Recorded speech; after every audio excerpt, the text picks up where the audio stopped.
All right, welcome everybody. We are live. This is a part two from the last stream, which went pretty long, but I think there's so much more. I know there's so much room for improvement on this project. And I think we got to a pretty good place in the last stream. So I wanted to continue this demonstration and get people thinking about the potentials about how we can use the current generation of large language models to fuel and to power our work, whatever your work may be. Unless you're pushing poison, then turn this off. But there's actually been a lot of news as far as AI goes. Unfortunately, there haven't been too many new large language model advancements. I'm really thinking that they're purposefully sitting on their hands at these large companies like Anthropic and ChatGPT. Maybe we'll talk about that in a future show. And then they have the government coming in and forcing people to not make their own models. So it's almost like they're purposefully trying to keep us at the current generation. Although then we hear things like from the Microsoft CEO and others talking about this exponential curve, that every 6 months it's doubling in power, which we haven't really seen over the past 6 months, I would say. But it's still up in the air as far as how much development will come in the future. Also, I want to show this new developments as far as AI to video. This just came out yesterday, and it's really blowing a lot of people away. There are a lot of naysayers as well, and I think it's good to kind of take maybe a between the two viewpoints approach here. It's called Luma AI, and their product's called Dream Machine. And it takes either a text prompt or you can give it an image prompt. And I'm not sure, you might be able to give it an image and text. I'm not sure about that. And so people have had some pretty interesting experiences playing around with this thing. They give you like 30 free 5-second generations. Although I think you get 2 per generation. So I guess that's 60. They had a huge backlog. They were just swarmed by people trying to use it today. And I think they finally increased their infrastructure and got through the backlog. So it's interesting just to know about what's out there. Here's some of the examples of what people are generating. And it got me thinking about some of my projects that I was working on. For example, I've got another musical album that I'm hoping to release soon. It's been kind of ready for a while, but I needed to sit down and do all the music videos for it. And then when things like this come out, it's like, wow, this could really help make cool visuals for the music videos. And then it gets you thinking like, okay, what would you prompt? You can prompt anything in the world. You don't have to have like $1 million budget and fancy cameras and actors and actresses and props and lighting. You can just decide and prompt, and it's not perfect. It's far from perfect. There's a lot of glitchy morphing problems and such. I think they gave a lot of artists like a sneak peek preview, but then they made them sign NDAs and say you have to wait till we make our announcement. So a lot of these are kind of cherry picked, but it's still pretty amazing what is now possible with AI art generation. So maybe we'll play around with that example and try some prompts. But what I really wanted to focus on today is what we worked on in the last stream. And that is a generalized workflow manager that will help us use the current state of the art LLMs and take them to the maximum power. Because currently, you can only get so much done with a single prompt and response. So the question is, if we do a number of prompts and responses in a very organized way for a given workflow that we have, a certain challenge that we have, how much better can the responses be at the end? And I think much better. So that's what I'm trying to demonstrate here. And I want to show how I go about doing this because it's different than most people. And I think that it's a really good way to do it.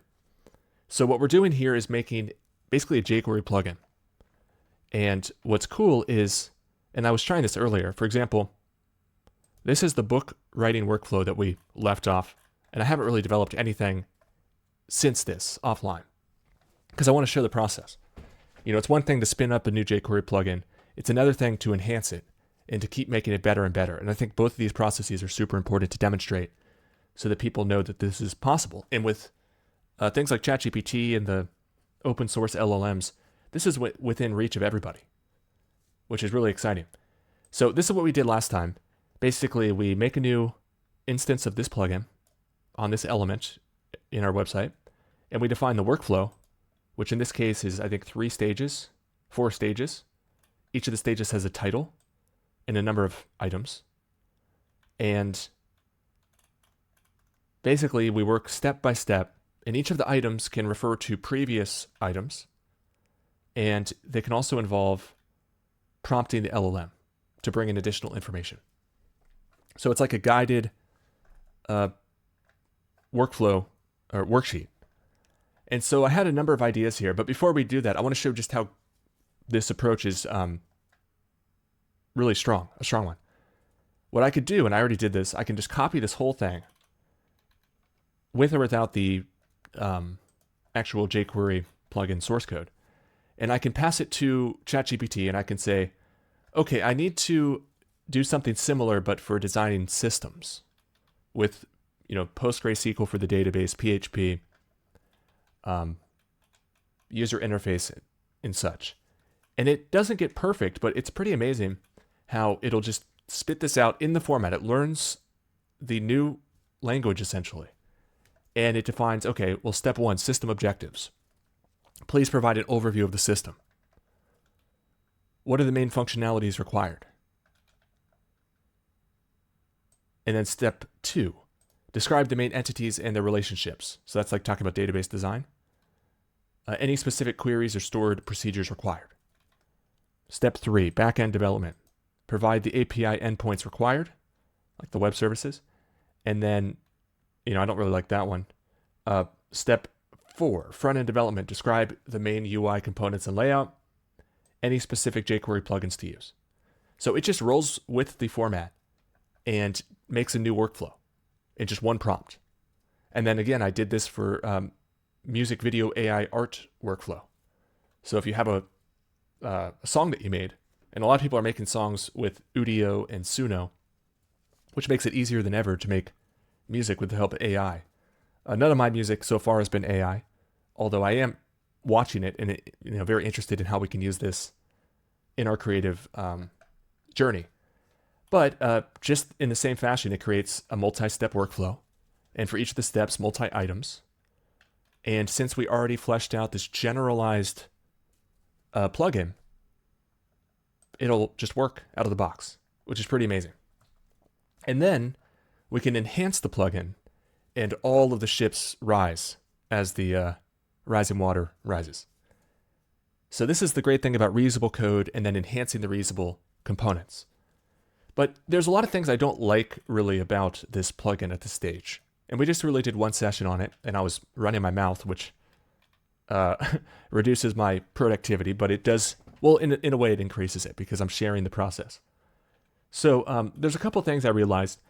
Final prompts, which we kind of have separate from the rest of the workflow, could probably be within the workflow, just another item. And I want to include some of the functionality that we added to the final prompts into the remaining of the part of the workflow. So let's think at a high level how we want to improve this. First of all, it's good to have a callback for action. I never really use this. I never really use this too much. But there was some ideas that I had for how we can improve this. One idea was conditional steps or conditional items. Let's start with conditional items. So what I want to have is like a way, let's say brainstorming. Trying to think of a good example here.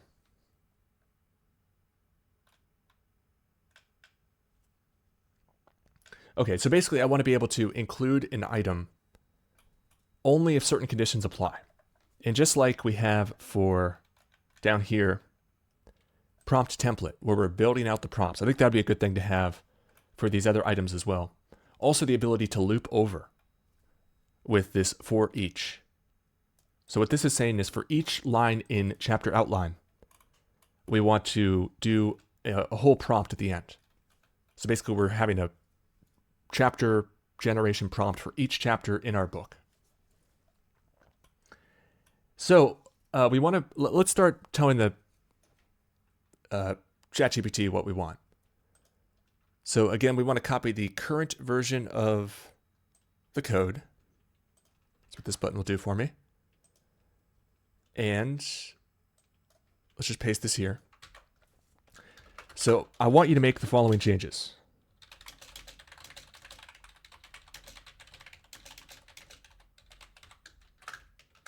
Plugin. So I want to have an optional function on each workflow step item called, let's give it a name. Let's call it include if. So we're trying to give it an expressive nature. So it's easy to read, easy to understand. Include if, and then I'll put the function here. So the key thing that we want to decide is the parameters that we're sending. So in this case, we're going to send, let's do it just like we did with the prompt template down here. Data object. I think that's the main thing. Include if data object. And then we'll put a comment down here. Will return true if the item should be shown, and false if not. Also, I want another way to build the, to build out the LLM prompts.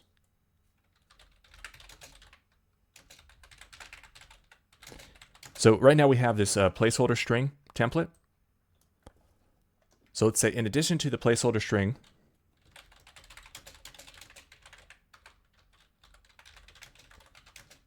template, I also want to support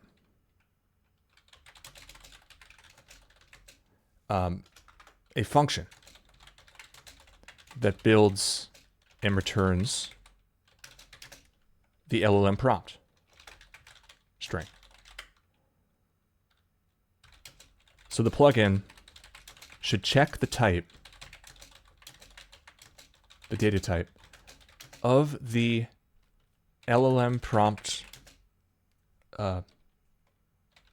value, if set, and if it's a string, handle it as it currently is. But if it's a function, we want to send the current data object representing the workflow items, all the workflow items, to the builder function to make the prompt string. All right, what else can we do? So we're just brainstorming here. We're just going to throw this all at it. And remember, when we give it the code, we're basically explaining exactly what it currently does. It can understand the code, which is really amazing. So those are the two things that I really wanted. I was also thinking maybe we should do this in a separate request. But LLM prompt is pretty good because it gets a new... That was what I wanted to do. Okay, how about enhance? Yeah, let's do an enhance option. And I'll just explain this while I explain it to the ChatGPT. I'd also like an option called enhance prompt.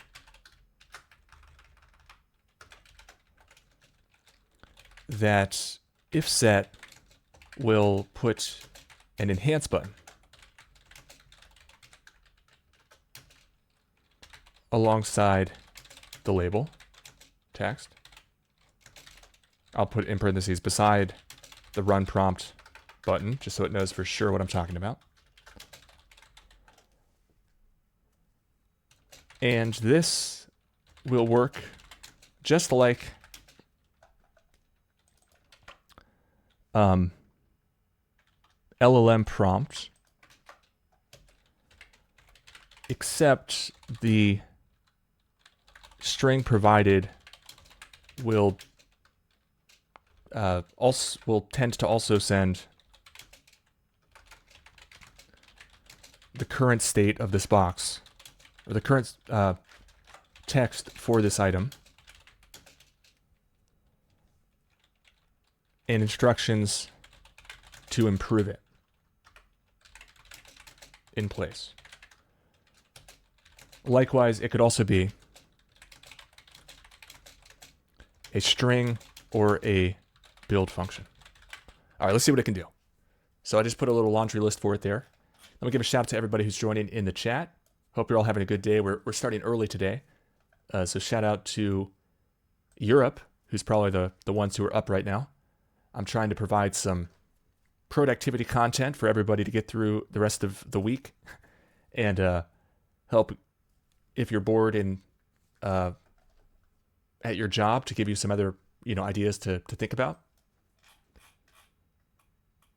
Also, let me put a little note that in the comments or in the description, I have a link to the rest of the series in high definition on my YouTube channel. It's not my main YouTube channel, it's another one. So if you haven't seen those and you're interested, check that out. It's high definition, no ads, no YouTube ads. And since we do have to keep this channel going, I am putting out more and more content on Substack. So for today, for example, yesterday I put out this easy to use suite of tools for training neural networks. And I think it really makes a big difference to be able to visualize what you're generating and then to be able to see. So, to be able to visualize your continuous data function and then to be able to see how well you fit to that data when you train your neural network and it makes predictions. So it's all self-contained in a super easy to use package, including all the visualization stuff. So check that out. It's just $5. And you can also get the BERT stuff I released the other day. I'm also going to continue to put out more and more content there for supporters. I think it's a great deal. For $5, that's like a can of beans or a can of soup. So I think that's a good way to keep the channel going and support those who support me. All right, so let's continue. Let's see what it came up with. I've got to click the continue generating button since we're turning out a lot of code. Okay, it is done. So one thing I really like to do is to use WinMerge. I'm sure there's different, you can just, if you're using Mac or something, just type WinMerge alternative for Mac. I think it's Windows only, but it is very helpful. I wish there's a dark mode. It is very helpful for, what's it called? Comparing the before and after that you send to ChatGPT. So let's see what it did here. It added some more context here. Okay, nice. So it's checking to see if there's an include if function. And then it's basically calling that function with data object. What's our data object? Okay, so it builds out this data object for basically all the editable fields. Now this could probably be improved. This is only going to find the editable fields. Let's complain about this or ask for further improvement here.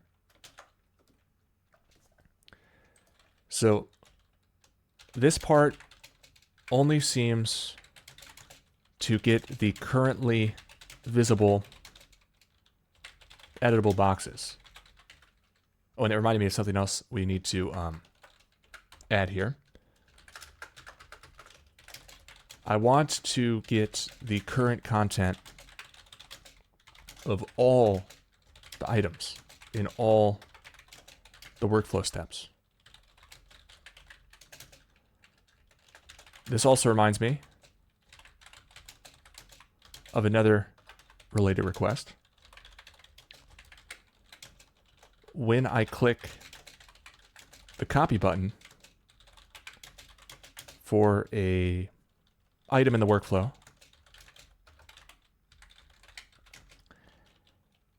currently, it only works if I've already fired the LLM request via a button click. We should not have to do that first. It should build the prompt just like it would if I was to click the button. It's all coming back to me what I wanted it to do. Okay, let's see what else it put in here so we can piggyback on that request if we have anything else. All right, so prompt equals self.prepare prompt. It's the LLM prompt and the data object going in there. That's good. So I think this request that I'm about to send over is going to really take it to the next level. So if item.enhance prompt, so if there's a function for the item called enhance prompt, it's going to add an enhance button that when you click it, gets the user input from that text box. The prompt is self.prepare prompt, which is the same thing as up here, except for now we're passing it the enhance prompt. And then down here, I'm guessing it's going to enhance the prepare prompt to also, yeah, if the prompt is a function, call the function and return the result. Else, use our current logic, which is replacing out the placeholders. This is much better, but I think it's going to be even better when we run this. So I'm really just trying to show people how capable these language models are. It is unfortunate that they can't be better. I wish they were better to some extent. Now, there's a lot of turmoil that's going to come with better language models, and I don't want that. But I've always been a fan of, like, where can we find intelligence? Where can we find knowledge? How can we build faster, build better? Certainly not for businesses firing a bunch of people because they can replace them with AI. So I want to make that very clear. But we are in very turbulent times, very bumpy times, and I think people should empower themselves as much as possible with the tools at hand. I mean, you've got to look out for yourself first and your family first, and this is really going to shake up the world in the economy. So as you can see, we're just able to iteratively improve on our plugin.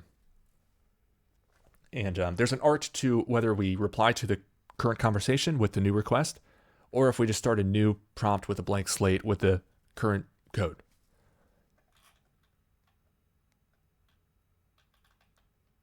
But it was when I first saw the coding ability of these models that I really decided, yeah, I think we have AI at this point.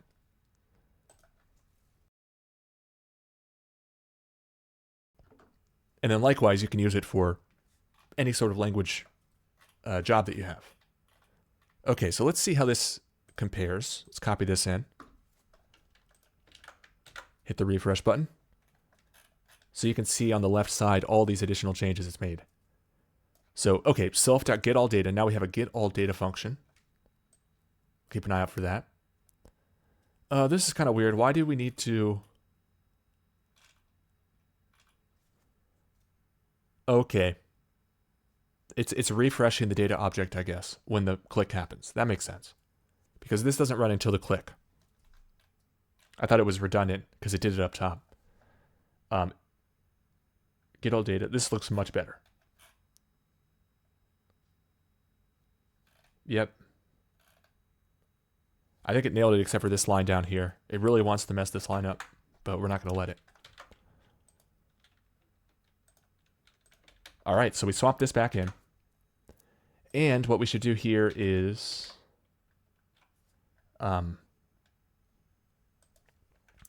let's take these actions off because I never really use it, but it's good to have a callback that we could leverage. The more options, the better. And I'm trying to see how we could use the those new settings that we added. We don't even have to use them. They're there now. But so I'm just simplifying this. Okay, so how can we leverage the function? Let's use the function. So for example, let's look at plot twists here. Oh, wow, we're not even... okay, there's a couple things we can do. Let's, instead of, for some of these, let's use enhance. Enhance prompt. So for example, this right here is more of an enhance, at least where I say, here's what I'm currently thinking. So let's say, here's what I'm currently thinking. Please enhance this and make it much better, for example. Better. So same thing here.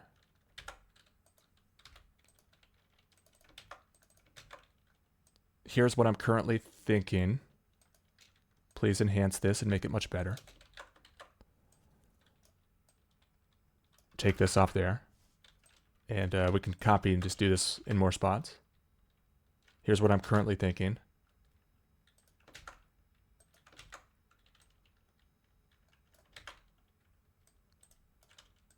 And let me know in the chat if anybody has any questions or comments.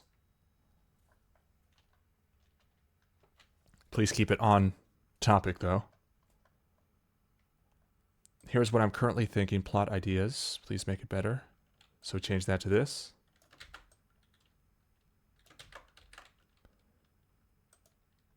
So this new technology is really allowing us to think bigger. Think about, okay, what films do we want to make? What books do we want to make? What, very capable jQuery plugins do we want to make? What web systems do we want to make? Et cetera, et cetera. So here's what I'm currently thinking. Got to just plug away for a second to get this in place.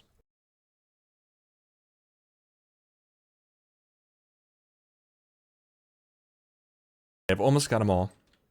Just a couple more. One more, I think.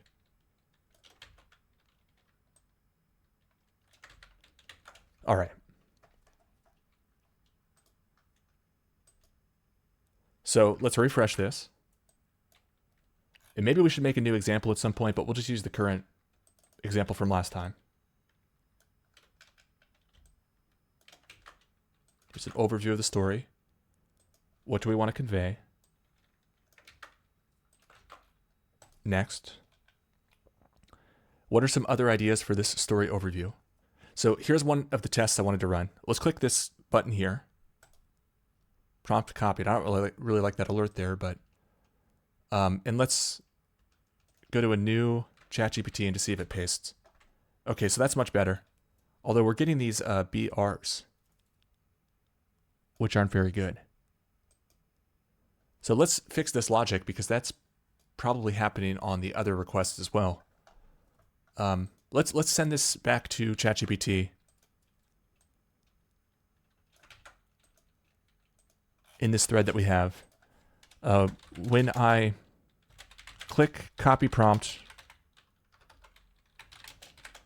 I'm getting a lot of weird HTML formatting, escaped special characters and line breaks. For example, I'm worried, or let's say this needs to be fixed, and I'm worried it's happening behind the scenes on the LLM calls too. Spelled some stuff wrong, but that's okay. So we can just keep making it better and better and better by finding errors that it made, finding features that we want to add. So while it's thinking about that, let's think about more features that we want to add here. So I also think I took off the need. Oh, that's my other page. So the overview here, please provide an overview of the story. What do we want to convey? So what about the plot twists here? Because now we have plot twists and I never use this in the rest of the book or the rest of the workflow. So for outline, what should happen in each chapter of the story? Let's improve this. So instead of this, I can do function data object. So this is going to give me all the current workflow steps in the workflow. And I could just, well, I'd have to do this slight alteration. So now we want to make this string with data object, which we can do data object dot overview to get the overview. We can do data object dot what to convey to get that box that we filled in. And then we need to add.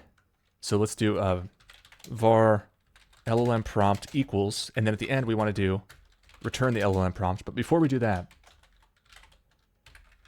if data object dot has own property, that's a key JavaScript function you should know about if you write any JavaScript. Plot twists, right? Plot twists. So if it has this and the length is greater than 0,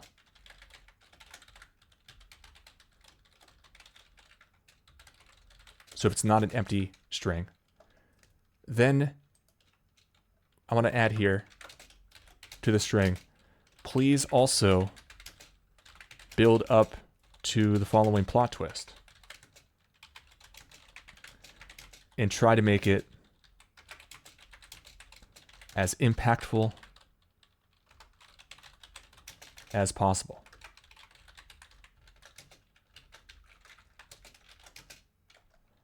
And we can just copy this bit. And then for the enhanced prompt, it's going to be very similar. So we'll copy this. Enhanced prompt. Here's what I'm currently thinking. Please enhance this and make it much better. So we'll add this down here.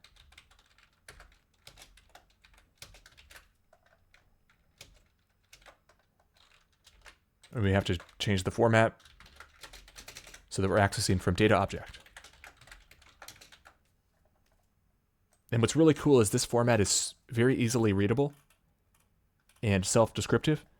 And so we can just hand this to ChatGPT whenever it's time to make a new workflow. But let's see what else. So that'll give us some new things that we can test here. So let's try some of this out here. Although, yeah, no, I think that's good. So let's click continue generating here.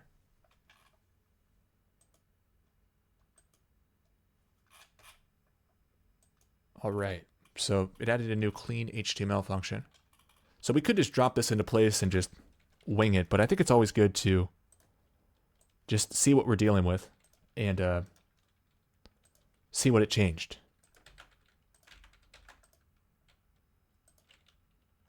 So let me do that for us using WinMerge.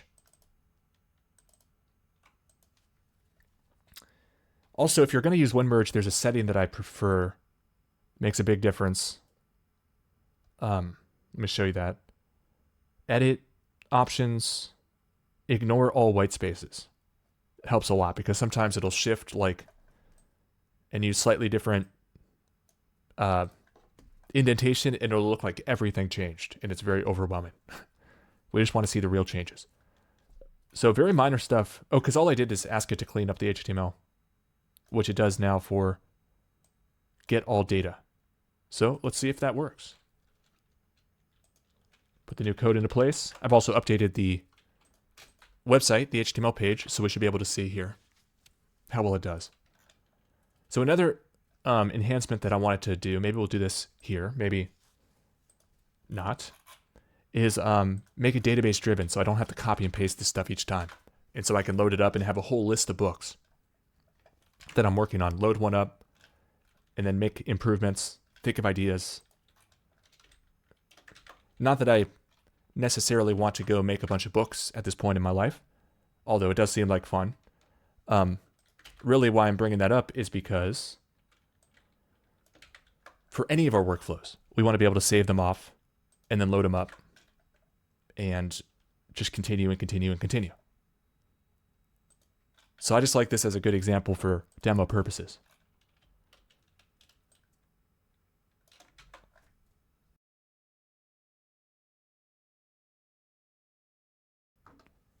So this is just like a brainstorming step. Maybe we could add some more here. What are some other ideas for the story overview? What are some other things we could convey with this story?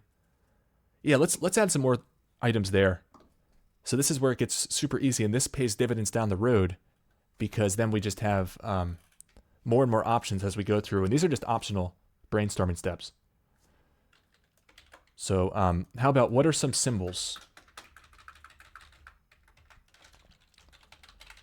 we can use to carry special meaning for this story? Symbols. I want to... Okay, so these are kind of... Okay, so that's fine. For my story idea overview... So I should include this too here. I'm not putting this currently in the what are some other things we can convey with this story. I forgot to give it the overview. What are some symbols that we can use to carry special meaning in this story? And then again, put this here. So we'll have that the next time we refresh the page. But before we do, let's try out some other things here.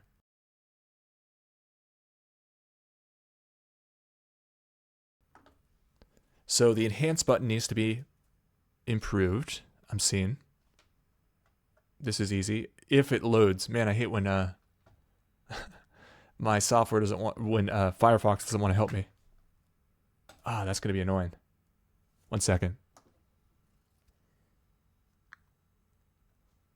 That's pretty important for what we're trying to accomplish here. Maybe I can use Firefox DevTools or something. Or Firefox developer mode.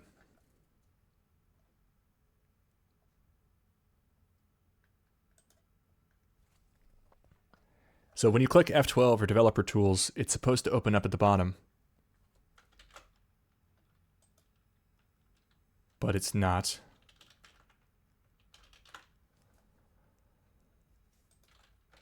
Which I have to say, Firefox gives me a lot of headache with things not working as far as dev tools.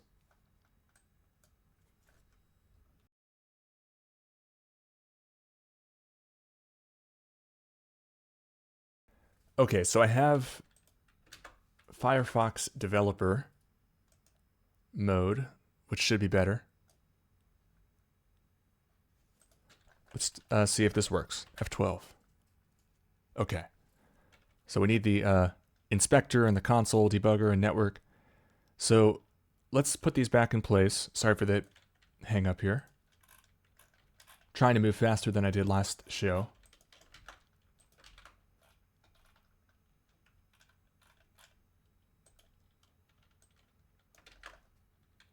So what do we want to convey next? So what are some other, so we can try these out now. What are some symbols that we can use to carry special meaning in this story? So we'll run that prompt. It's talking to Open Router. Also, I need a place to actually store these symbols. Actually, we'll just use, maybe we'll just put this up into the higher section, because I think it's an important question.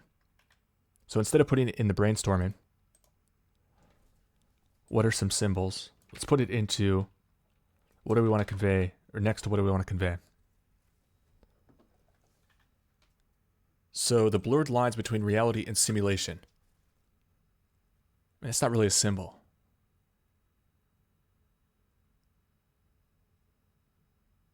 I mean, it just keeps giving me the same answer each time. Did it not ask the right question? Let me see what it asked. Oh, I'm not even showing my screen. I'll show them 1 second.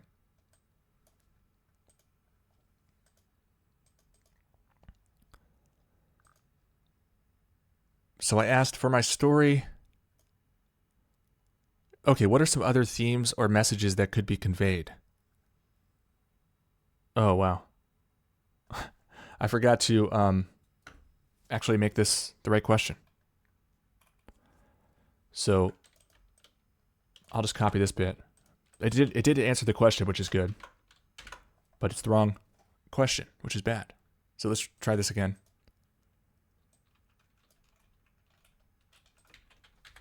Refresh. What do we want to convey? So I have that. So this is where it'd be very helpful if I had like a database-driven saving mechanism. That'd be pretty easy to add. So what do we want to convey? What are some symbols we could use to carry special meaning? Let's run this. And we could also, while it thinks about that, we could put an enhance button. We could put enhance for, I keep getting confused. Let's move these over to the right. Okay, we could also put enhance. Is it just enhance? Oh, it's enhance prompt.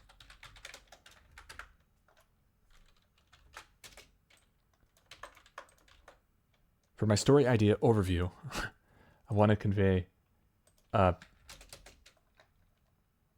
I have a good example here. Here's what I'm currently thinking. Please enhance this and make it much better.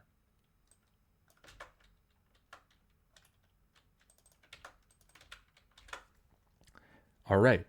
So I think this is a very expressive way to define our workflow, if I do say so myself. So let's see what it came up with. Mirrors, representing the illusion of freedom and the blurring of reality and deception. It's kind of interesting. Masks, signifying a facade of autonomy and the hiding of true intentions. Ring a bell. Masquerade.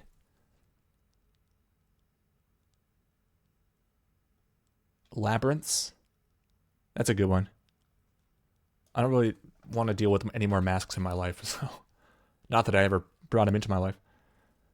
So I like mirrors, and I'm going to put this in my notes. Mirrors and labyrinths. Although I don't know how to bring labyrinths in. We'll see. Echoes. Glasses. Keys. Keys might be interesting. Puppets and string. I'm not sure how that would work in the story. Fire. Fire might be interesting. Again, I don't know how it would work in the story, but that's kind of another aspect here, is we wanted to try to bring ideas into it for us, and then we pick out the good ones. Graffiti. That could be interesting. The writing on the wall kind of thing.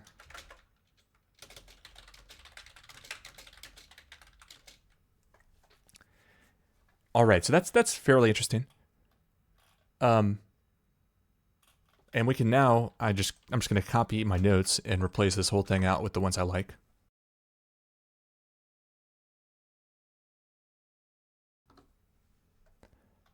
So what are some other ideas for the story overview? It's just the brainstorming step. Let's click Run Prompt. So behind the scenes, I hope we're using Llama 3. Let me check. But we should also be able to copy this into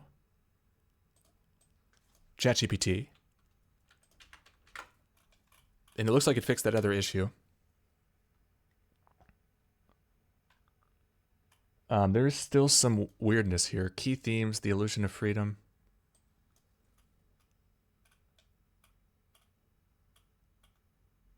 So it's weird too because, yeah, there's still some weirdness here. Does it put a line break? No. Key themes, the illusion of freedom. So why does this get so strangely handled here? So this is a content editable div, which I prefer to text boxes, but sometimes you have to do additional work. Let's just ask ChatGPT, going back to this tab. Slightly better, but we're sometimes losing line breaks and spacing, and having collisions where words are combined with no space between them. For example, I have this text.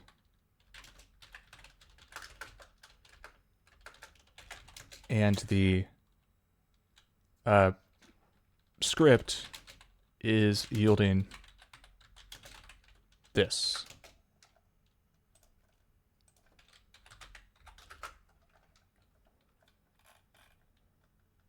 Where'd it go?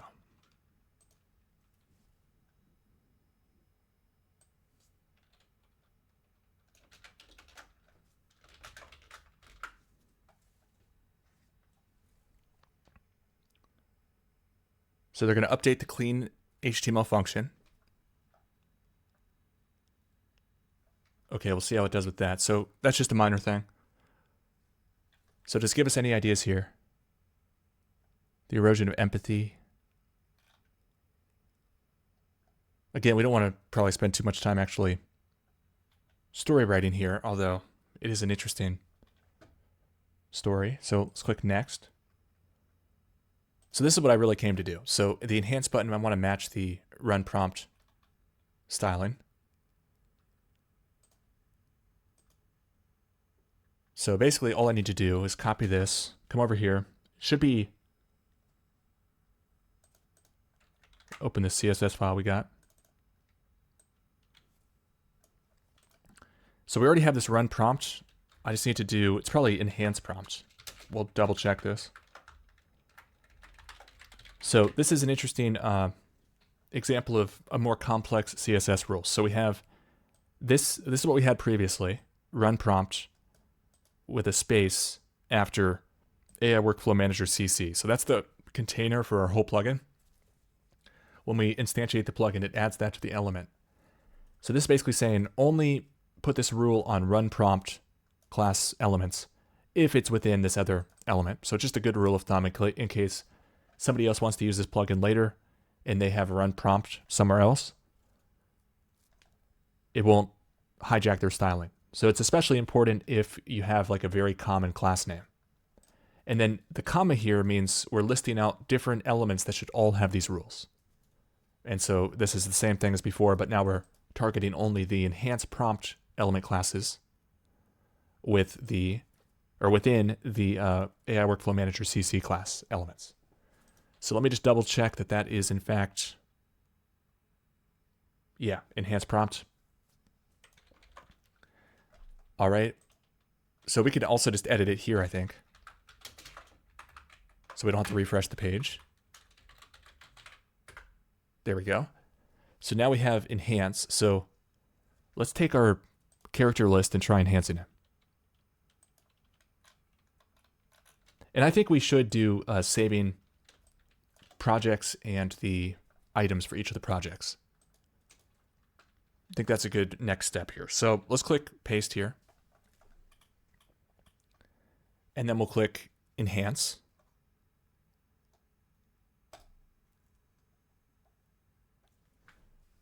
First time we've tested this feature.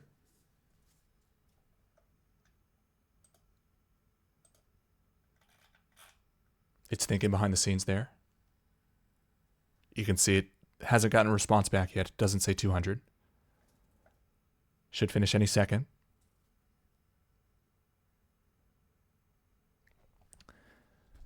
So it's giving me more plot ideas, but it's supposed to be a character list.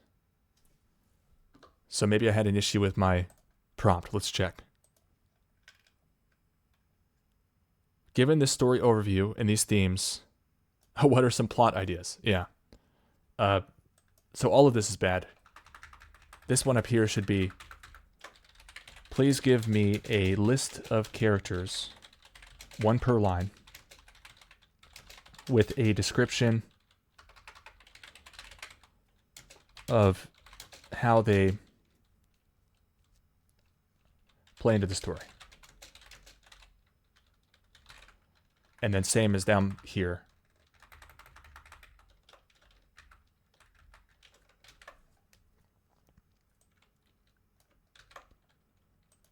Here is, I'll put, here's my current list. Please enhance this and make it much better. Okay, do I have this mistake anywhere else? What are some plot ideas? What are some potential plot twists? Okay, it's better else otherwise. So let's take a step and think about how we want to save this to a database. So let's just ask ChatGPT, write me some PostgreSQL create table statements. I'm going to add create table if not exists, although it doesn't really matter. So create table basically we run that one time. Let's also add here, because this is an important step here that I always have to look up. Give me the commands to create a new PostgreSQL. So that's our database that we're using. User and database that they have full permission over.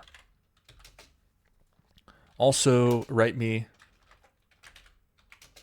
some PostgreSQL create tables, or create table if not exist statements for, let's think of some general terms here. Projects and I want to say items. Let's call workflow items. Some other things that I've not showing my screen. Some other things that I'm always having to remind it. Let's just put it the first time here. Always wrap table names and field names in double quotes. Don't use varchar. Always opt for text data type. Never use foreign keys. Also, I need to have a workflow type column for projects. So this will allow me to have a number of different workflows, or excuse me, if I have a number of different workflows, say I have book writing workflow, system writing workflow, music video, AI art workflow, et cetera, I want to be able to tag them all, or when I save a project, which is only going to be for one of these workflows, I want to make sure to have that workflow tagged, the workflow type. So for projects, also I usually, actually it's probably best to just lowercase it. What else do we need? Workflow type column for projects. Also make sure to have a project ID for the workflow items table. That's enough for now. And what I like to do is make a text document. Just call it like tables.sql would probably be the best. So it'll do the syntax highlighting for us. And so it's giving me the queries here. And I'll even show my password because it's just going to be gibberish on my local computer. And if nobody's going to have access to this as a endpoint on the internet. And if they did log in, it's not going to be the end of the world because it's just a special user for this one table, which is inconsequential. So let's call it workflow admin with password. Just pick something long, and I mean, I'm streaming it, so it doesn't really, security isn't really matter here. Although it does matter, but maybe I'll just change the password afterwards or something like that. Create database. So it's important. I always like to give a quick preface because people get scared by databases for some reason. I don't know if they're conditioned to because they're such a powerful tool. And I think maybe they don't want the peasants to be able to utilize the tool. I don't know. But databases are not scary. A database is just a collection of tables, essentially. And a table is akin to a spreadsheet, but it can have millions and millions and millions of rows. And, we have create table statements like this. Create table if not exists projects. We don't need start date and end date. I was thinking more like project management or something. What am I saying here? Oh, we can always add more columns later as well. So there's like alter table. So once we run this table and it exists, you can always edit it later. You can do alter table projects, drop column, project ID, for example. And that would remove that whole column. So if you had millions and millions of rows, that would remove all the project IDs. Or you could add column. In this case, you'd need to give it the data type afterwards. And you could also give it maybe default. Or actually, you don't need a default for serial, but for text or Boolean, for example.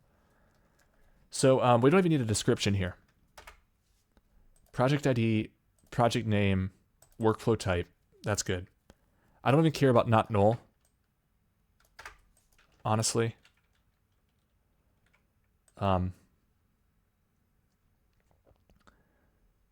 It might be nice to have. So let me say I only need these fields for projects, but I want to have a constraint. But I want project name to be unique.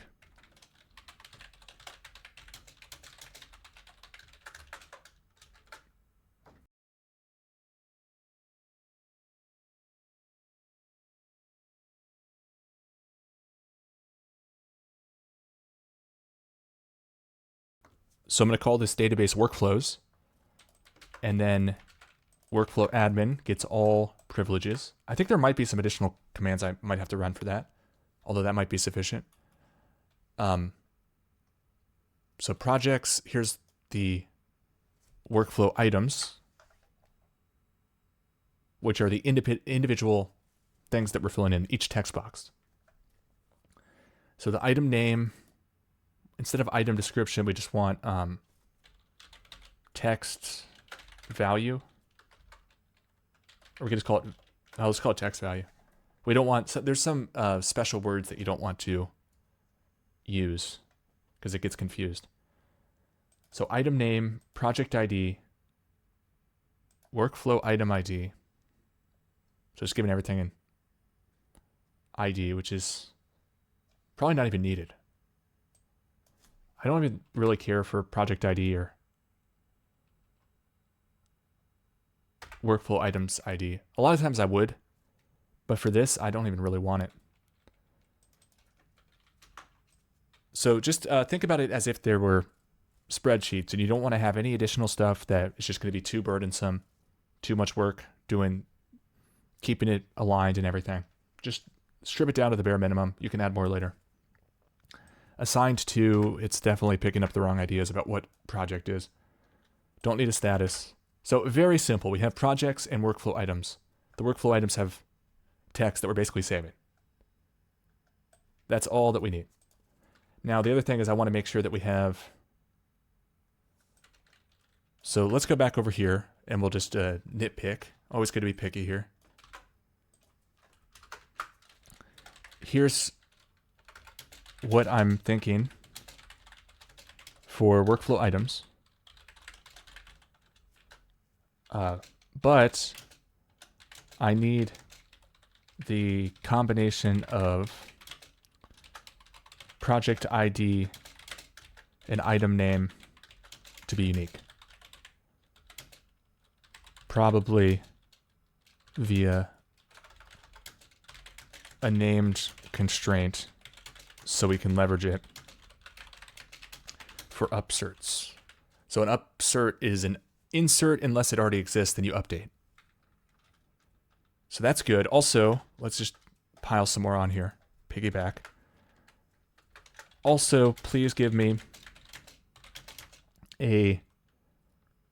all the helper PHP functions I'll need for these tables. I know it always likes to use, what is it? PDO? Is it PDO or DPO? I think it's PDO. Which is like a database tool that abstracts away. Basically, it allows you to switch between MySQL and PostgreSQL, so you don't have to decide. But I'm not going to switch to MySQL. So don't use PDO. Use the functions PG underscore, or use the PG underscore functions. So for the backend, really, the two components that we care about are the database and the PHP. And so while we're thinking about that, what I can do is open up my PowerShell here, and I can just do psql. This is how you do it in Windows. psql dash capital letter U, and then we're going to put Postgres, which is a special user. It's going to connect to my psql, and I'm currently connected. You can see here to, let me see if I can zoom in. I always forget to unzoom, but I'm currently logged in as Postgres user to the Postgres database. But remember, we're trying to create a user with this password, username workflow admin. And then we're going to make this database and assign all privileges. We're going to also need some more commands for, let's just grab those commands real quick. And I already messed up. This is what I was trying to show. Whenever I zoom in, I just mess things up.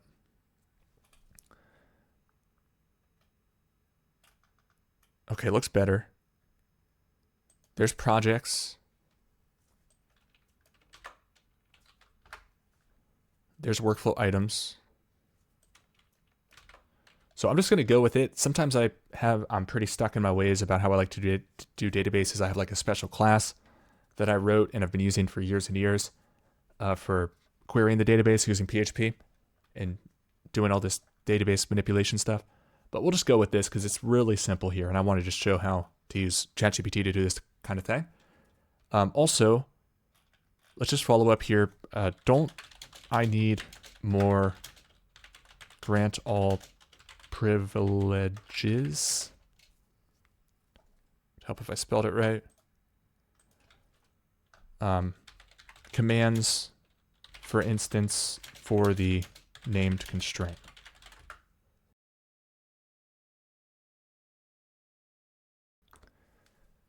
All right, grant all privileges, and then it's connect to the database and grant privileges on all tables and sequences. All right, that's what I wanted.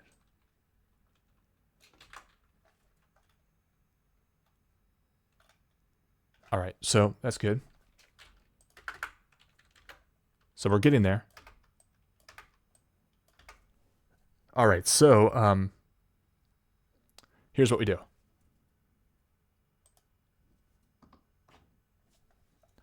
So we have the commands. So let's start by creating our workflow admin user. So it created it. Then we'll create the database. And it's always good to save this into a file like we're doing here, tables.sql or whatever, install notes or whatever you want to call it. So now we have the user and the database created.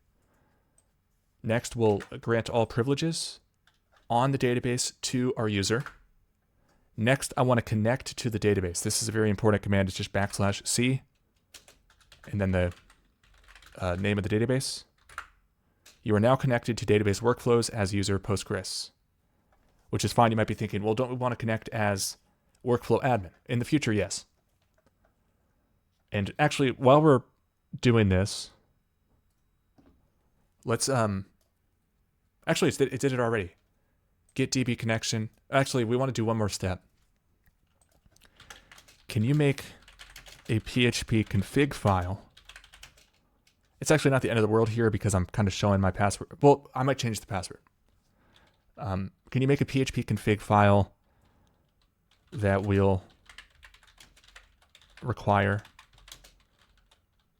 which means basically import, that sets up the database parameters like username and password using define. So define sets up global variables. So I like to do it this way. All right, so if we go back to zooming in here, we created our workflow. Now I can, actually I already ran that. Let's run our create tables. Boom, boom, create tables, and then we'll run the, I almost forgot to change the username, that's important. 3 more, just open this wide open for this user. All right, I think we're good. Now I can zoom out before I forget. And here we go. This is config. I don't really know why I put get DB connection there, but we're picking up pace here. So new. Here's our PostgreSQL config file. Let's make a new PHP. psql config.php. And then we'll do require once. In PHP, you wanted to make sure that you're building the path correctly. So I like to use __dir___. That gives me the current directory of this script, which is the same folder as my psql config. So I can just put it like this. This will now give me access to all of those variables. Then I can define all these functions that it gave me, like get DB connection,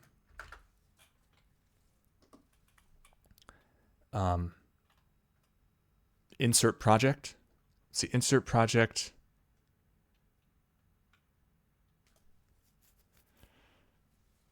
That's probably fine. We'll just run this. I'm just trying to think of if this is organized correctly. I think it's fine. So then we'll copy each of these along.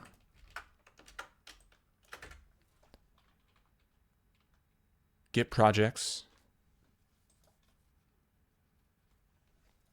So I'm going to do another round of nitpicking with it. Just come up with a laundry list of all the issues that I wanted to do here. So get workflow items. So I'm just showing how easy it is to plug into a database and make your own databases.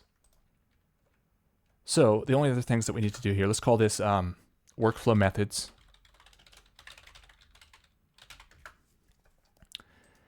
And let's plug in the username and passwords.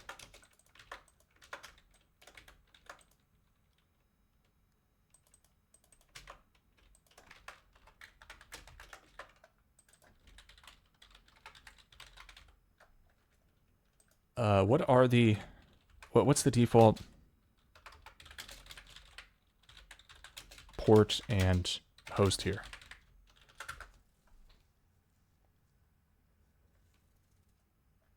$5432 and localhost. I should know that. All right, so localhost just means the database is running on our computer. This is the port that's being used for PostgreSQL. All right, so now what I want to do is just copy this whole thing, start a new chat, and say, I have these PHP functions.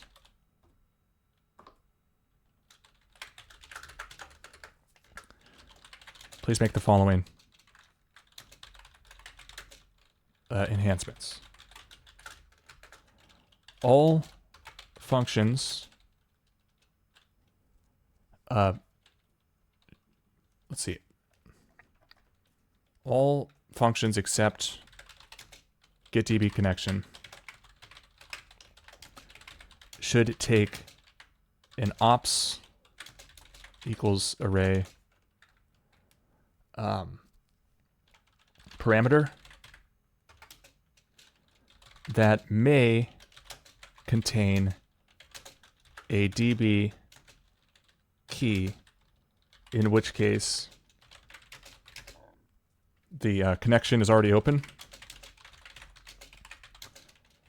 And we should use the value as the con instead of opening a new connection. This is just a pattern I like. Also, in such cases, we shouldn't close the database connection at the end of the function. That's one big thing I want to fix. What else? So we have insert project, takes a project name and a workflow type. Upsert workflow item takes a project ID and an item name and a text value.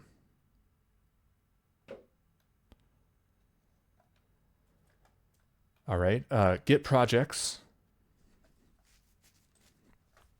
Let's do this. For get projects, ops could also have a workflow, what is it, workflow ID?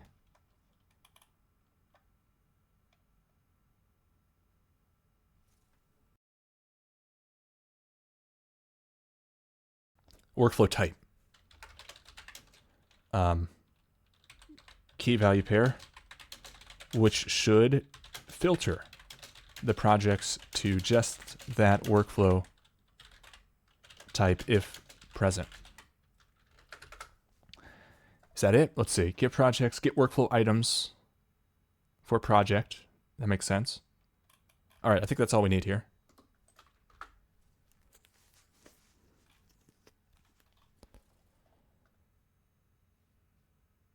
And while it's doing that, we can multitask here. So what we want is another PHP. This is going to handle any requests from our browsers. So we'll save this as workflow query. I usually have a query file and then a methods file. And the reason for this is because the heavy lifting gets done in the methods. In this way, if I need to write a script that runs just standalone without any browser interaction, I'm not hung up with any heavy lifting being done in the query file. Also, I might need to make like a cron job. A cron job or a scheduled task in Windows allows me to run a PHP or any Python or any type of Java, whatever, script on a regular basis. So I could run it every 5 minutes. I can run it when my computer turns on. I can run it it's about to be 5 in the morning here in Houston. I could run it every morning at 5 a.m. So it allows you to kind of schedule tasks, as the name implies. So actually, it beat me to the punch here. We'll just swap this out before I forget. Added another 20 lines there. So for workflow query, what I want to do, and I have this, I have this all over the place. I'm going to just find another good example of this.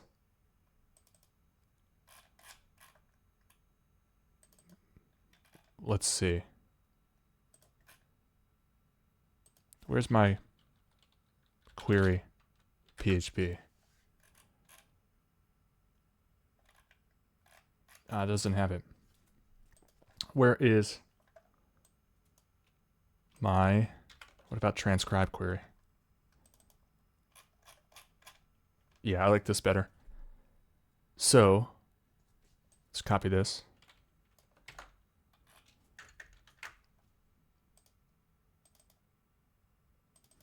All right, so we start with the method. I always like to pass the method and a data object, or it could just be at the top level by request, but we'll use the data object. So at this point, I can take all this out. Actually, we do need a require once. In this case, it's just going to be workflow methods.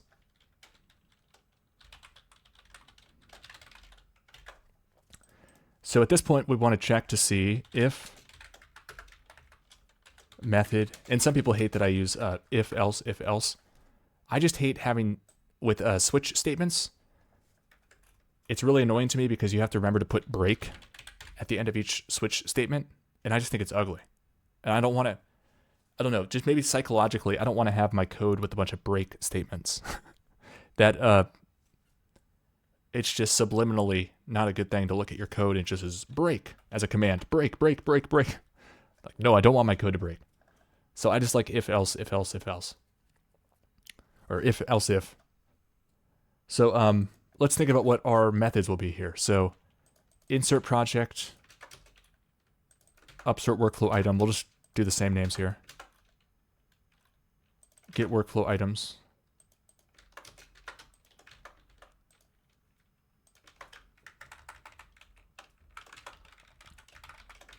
So if, else if, I think it's pretty obvious what this does, but basically, if method matches in its insert project, then it'll run this block right here between the curly braces, and then it's done. But if it doesn't, it'll keep going down the list until it does match, if it does match. And if not, we can handle it with a special else at the bottom here, and we'll just do echo. I like to echo everything. Well, we need to return JSON. And I like to follow this pattern here. So basically success, false in this case, with an error message, invalid method, not supported. All right, so continuing along here, we can,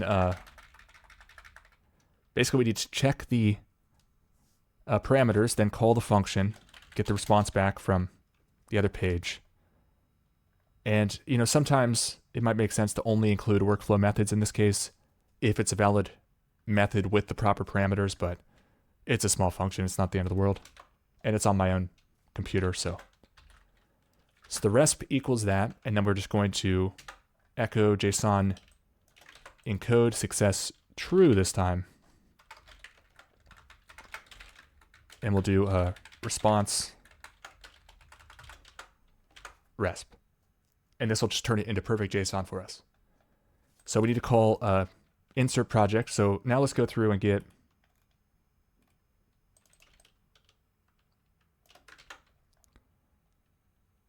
this. So our resp is insert project. And then we need the upsert workflow.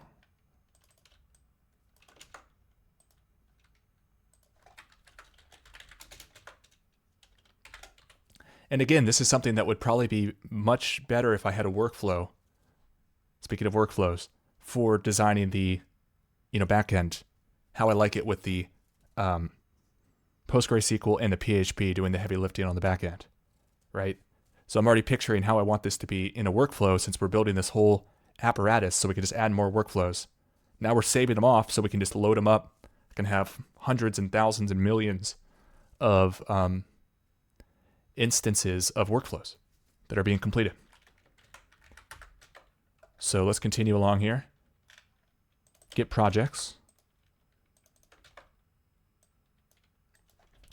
And for all of these, actually, we'll, I don't think the first two have an ops other than I can send the database connection if I don't want to just open and close one.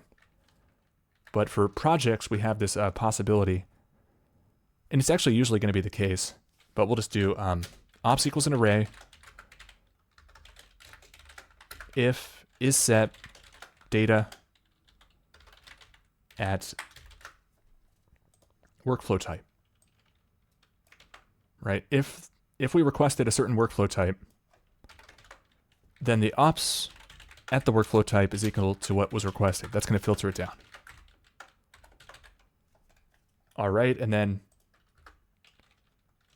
let's make sure we return the response, get workflow items.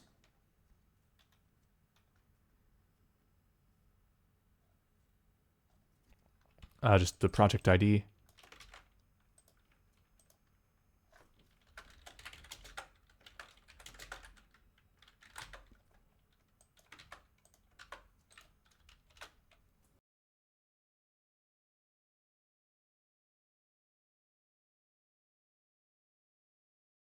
So a couple things here. Project name doesn't actually exist. This is just a placeholder.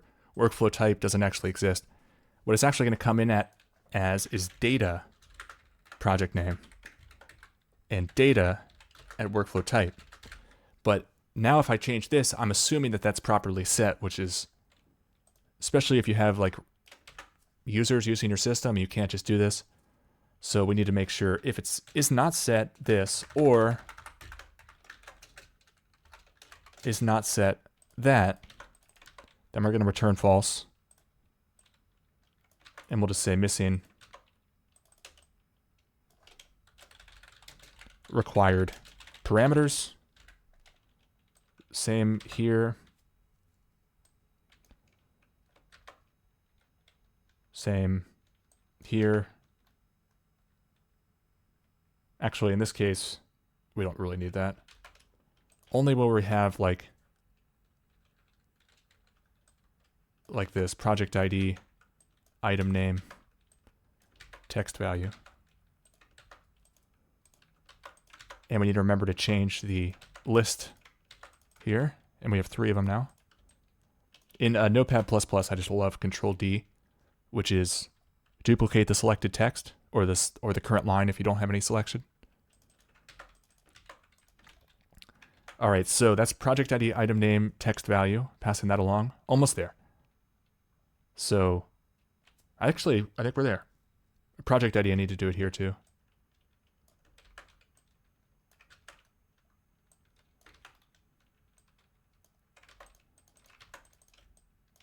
All right. So now we have a working backend, web services, whatever you want to call it. Hopefully, we'll see. I'm sure there's some issue. But now what we can do is, and I'm wondering if, yeah, no, I think we're caught up to the ChatGPT. All right, so now we can actually start saving stuff off. So let's make a new page because, well, for now what we can do is just make it based off the parameters. So let's actually ask ChatGPT because I always forget how to do this. I have an HTML page and I want to support URL parameters or URL parameter project ID, and we'll already know the workflow ID. I want to support URL parameter project ID and have it available when the page loads as a JavaScript variable, project ID.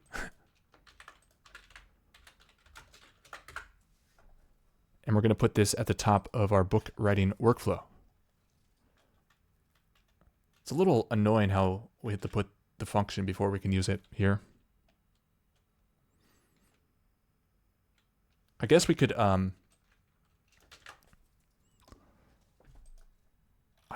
put this down below, actually. We don't really need it until the page is ready.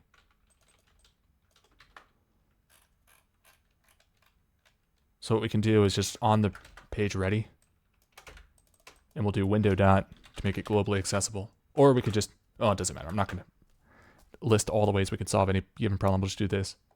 As much as people might hate this from Angular JS world or whatever, I don't care. It's so efficient. And the most important thing is speed of development. I don't care what anybody says. I mean, obviously it needs to be secure, needs to be performant, but I've seen people take so long to develop things because they think it's more performant, and I'm not even convinced because there's so much bloat involved with like loading up Angular JS or something. But that's not really the topic of this video. All right, so now we have the project ID. So before we do the workflow manager, let me comment this out. Before we do workflow manager, what we want to do is load up the current value of the project. And actually, I'm realizing we do need another page. We do need another page. So I'm going to just copy this whole thing. And try to think of how to best do this. Let's just have let's call this workflow projects.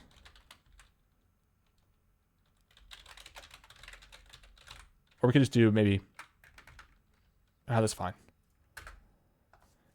All right, so let's call this project list container here. So this is where I'm going to have the current list of all the projects and be able to spin off new projects.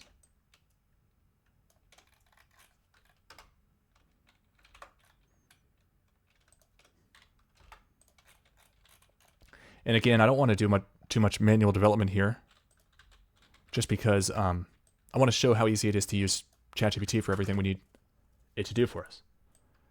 So I'm just kind of building up. Let's put a comment here. Load the existing project list and render it.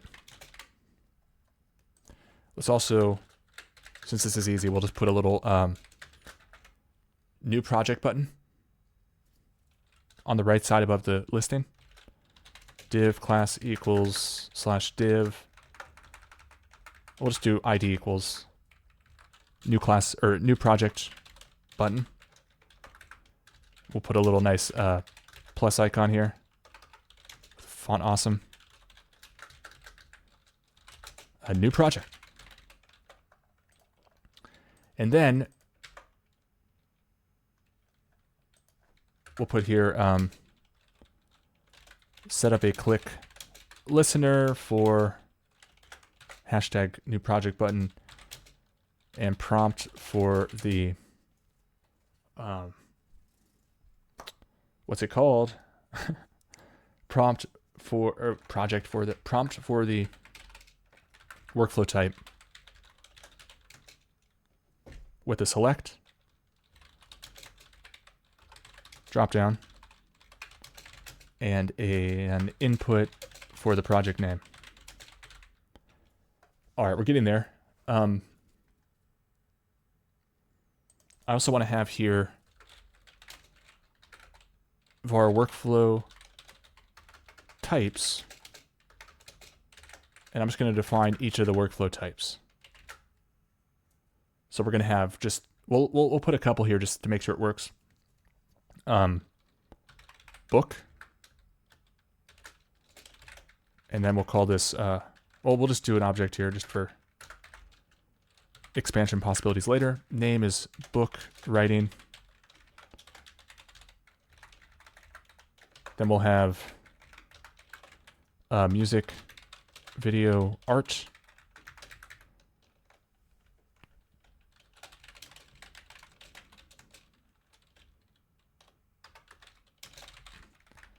And one more, what was the other one? System generator.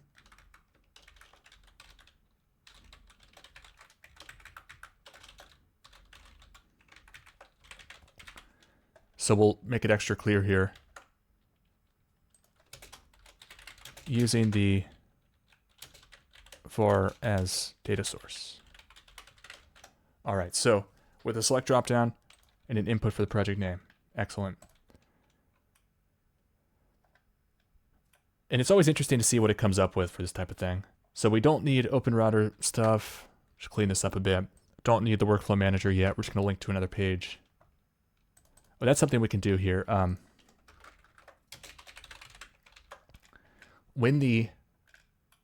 So load the existing project list and render it. When a project is clicked. Oh, I'm already glad we did this. Instead of name, I want to have, or in addition to name, I want to have URL. Book writing workflow.html is the page. For music art generator, I'm just gonna do this music.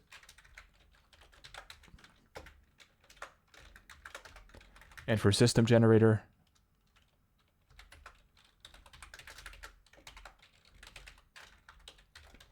grab the URL as well. When a project is clicked, redirect, or actually, such that, so we're rendering the list such that each project is a, what am I doing here? Each project is a link, is a link.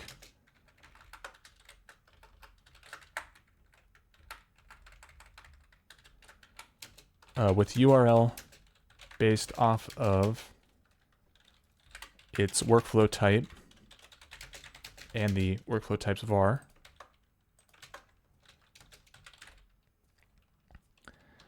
Also include, this is key, a URL parameter called project with the project name URL encoded. All right. And there's one other thing I realized when we were writing that here. I want the button floating to the right. It means kind of aligned to the right. And to the left, I want it be able to filter by workflow type. So I'm just going to go for the whole shebang here. All right, let's see. Label for equals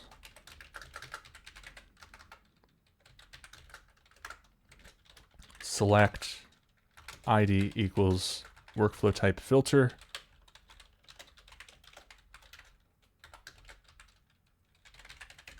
And in the ready, we're also going to put this set up the workflow type filter with workflow types var. Also, the first item should be all types. Okay, load the existing project list. Right, set up a click listener. Set up a change listener on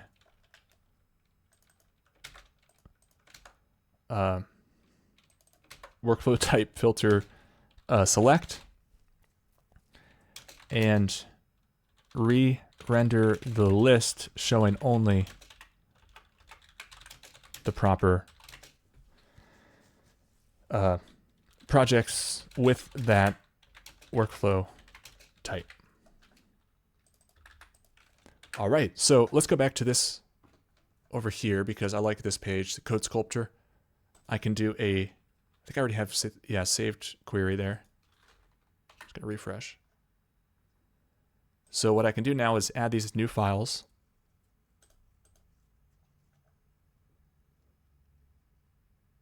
And then I can make a new saved query here.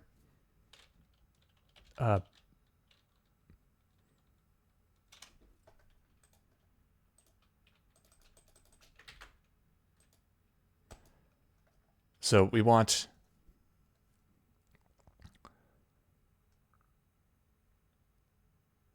I don't think I included the key one. Book writing workflow. No, that's not even it. Workflow projects. There we go. So the workflow projects HTML, the PHP. All right. So now I can go to ChatGPT with all this code. Also, what happened here? To preserve the... I don't think I ever... Well, we'll see what that comes up with too. I don't want to kill that one off. We'll kill this one off. So I have the following code that I need you to complete, especially the workflow projects.html. Just see what it does. So shout out to everybody. Welcome to the show. Hope you're all having a good day. Let me know in the chat if anybody has any questions. We're trying to show people how to use ChatGPT to program whatever you need as far as web systems.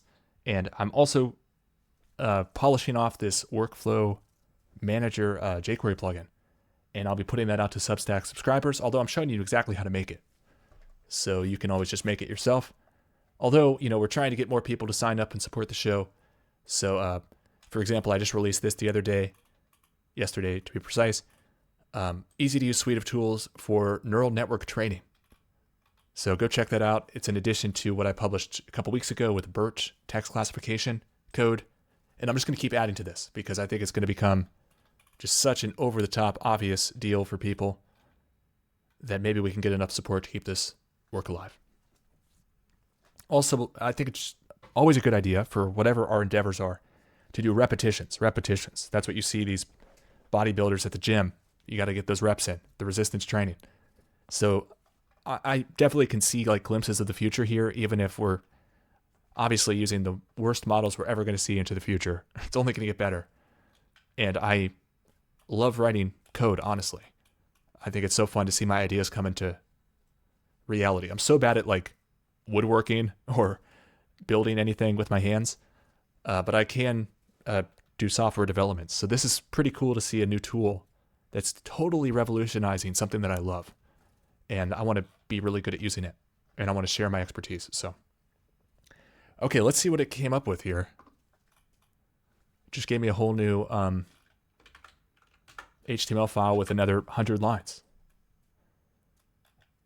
And it's also fun, like I can just start prompts off, walk around, go do something else, open up a new tab, check Twitter, run my mouth on a stream, etc., etc. And it's just thinking for me. So it opens up this whole new world of this whole new idea of like being able to juggle a bunch of projects at once and just have it working behind the scenes. That's something I'm trying to wrap my head around how to do. You know, you see people talking about these AI agents, but I don't think that's really the best approach yet. I think the guided Rails and having workflows is the best approach. And I think this is going to take it to the next level now that we can save and load from database. So let's see how it works.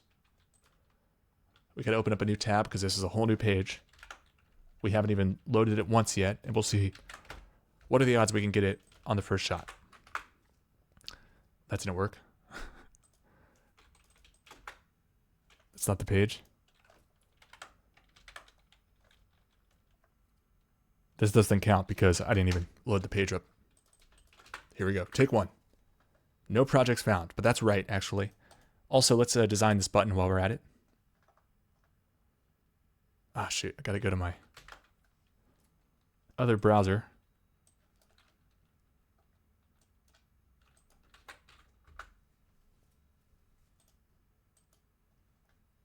All right, let's go to the inspector and let's do a color or background green.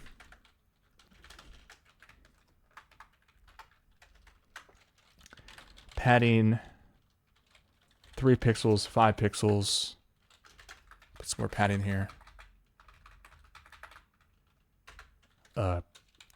Border radius 10 pixels. That's pretty close. That's fine for now.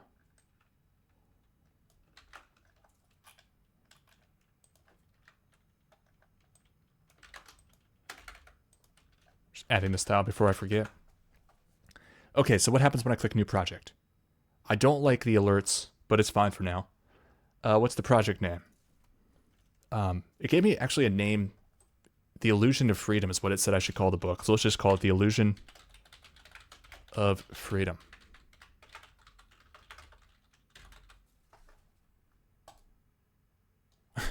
Select the workflow type. Yeah, the alerts aren't working here. I really don't like the alert. We need to make a custom pop-up element instead. For instance, when it says select the workflow type, there is a text box with this text. Also, if the user accidentally clicks prevent the page from creating additional dialogues, all alert or all what is it called? Prompt confirm? I think it's called prompt, right? Yeah. All prompt functionality breaks.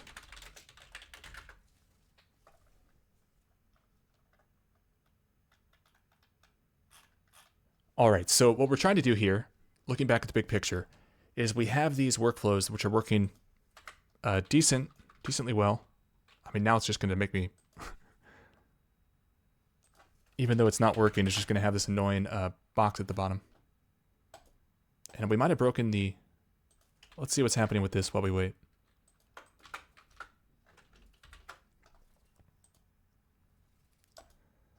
Okay, because we don't have a project. Oh, because I commented it out. That's right. So we'll bring that back in a second because we want it to be based off the URL parameter. So we're juggling a couple things here, but I think it's going to be worth it. It's really amazing to me how we can code so much faster with this. The issue comes in when you have like really long, complex programs or scripts or pages. And then you only want to feed it in the relevant information, and then it's more of a copy-paste precision work. Oh, that's annoying. Okay, let's make sure we get the button styles that we just made.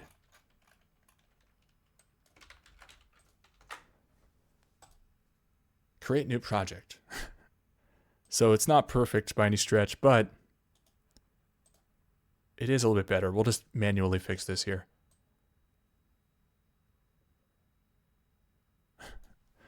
So that's the background color.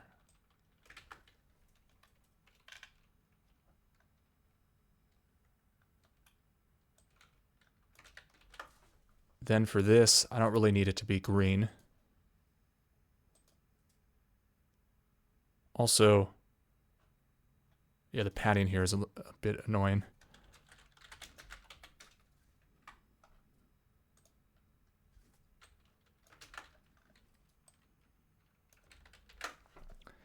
And workflow type, let's see where that comes in.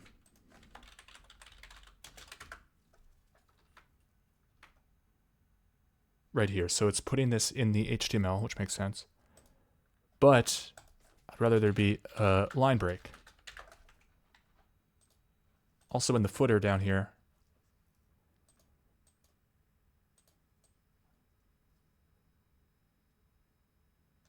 Let's just not have a background color on the footer.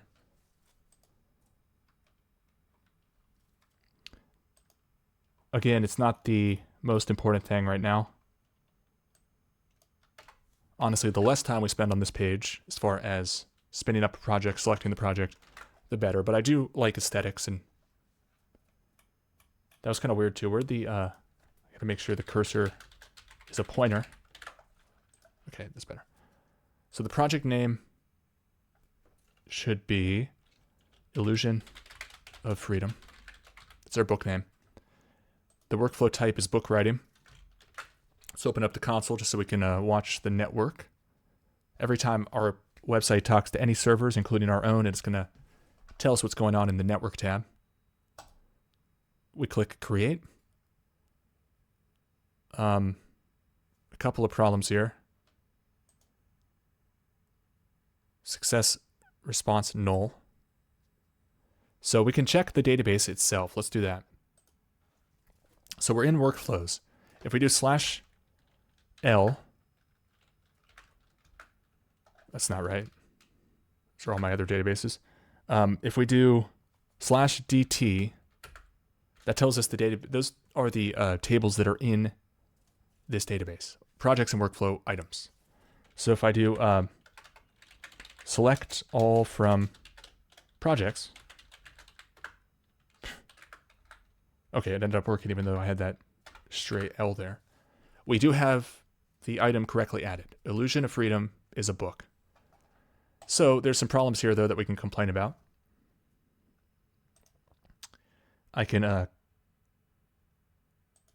see.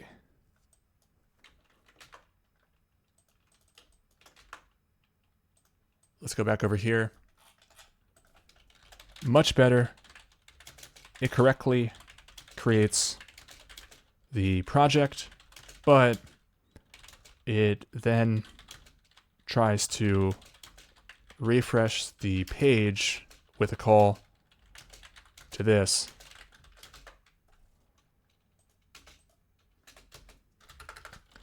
we should not pass a workflow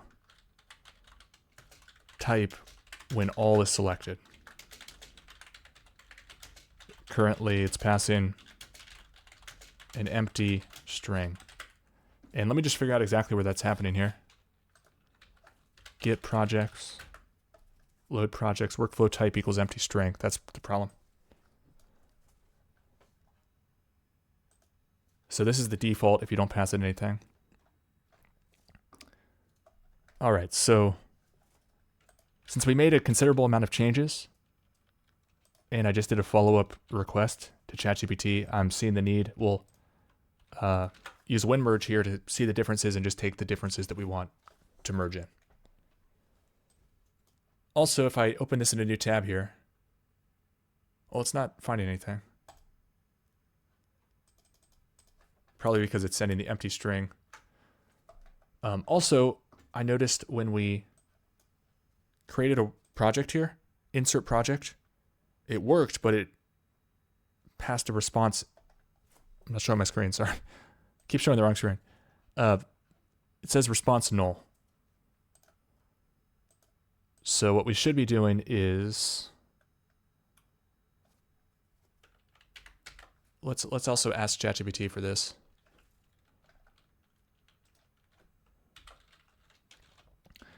For each of these PHP functions, except getDB, what is it? getDB connection. They should return either they should return an array with a success equals true or false key value pair. And if there is any other data, that should be in the array as well. That's what I forgot earlier.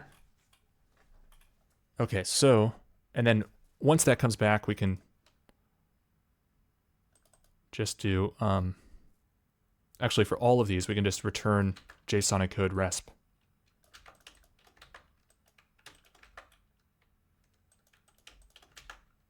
Since the functions will handle that. Okay, so now the workflow projects gave me a new project, a new HTML page with a number of changes. Let's see. Well, I'm just gonna copy what I need here. Load projects. Model project name required. Okay, I tried to take my BR out. Because I made it unbeknownst to it, so I see why. I'm just going to take that function there. I'm not even showing my screen. I'm sorry. Man, I've got to do a better job toggling. Okay, then there's this code here. Let's just grab these functions, insert project through get workflow items. And that's here. All right. So that should be better. Make sure I'm showing my screen this time. Refresh. So it's not finding the project, which is an issue. And let's see. So get projects data equals empty. The response is coming back, but it's probably not looking in the right spot. So let's go back over here. Actually, since we just let's get the raw. So there's a little toggle here where you can go to raw or fancy tree diagram, collapsible tree diagram. So let's go to this tab over here and say, please rewrite just the get projects or load projects function, since the database response has changed in format. We should expect the data in this format instead. Cool. We were able to get it to just do the single function this time.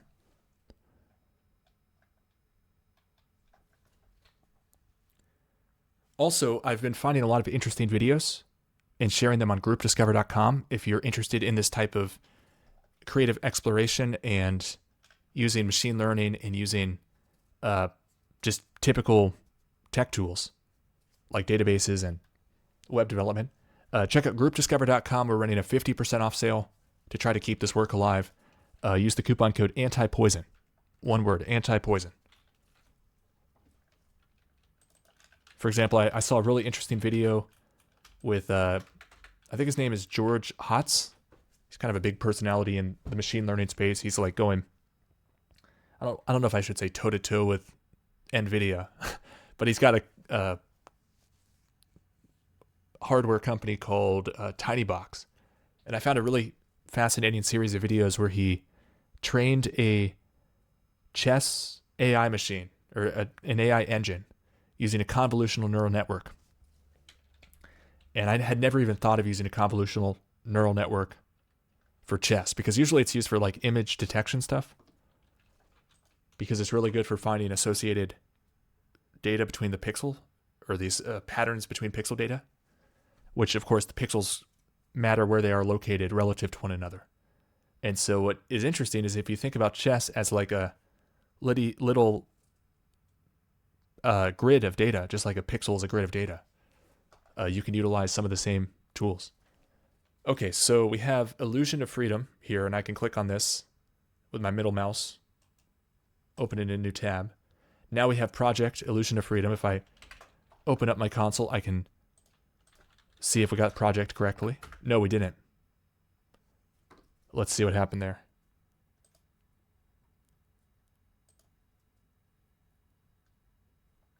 So project ID equals project ID. Let's do project equals project.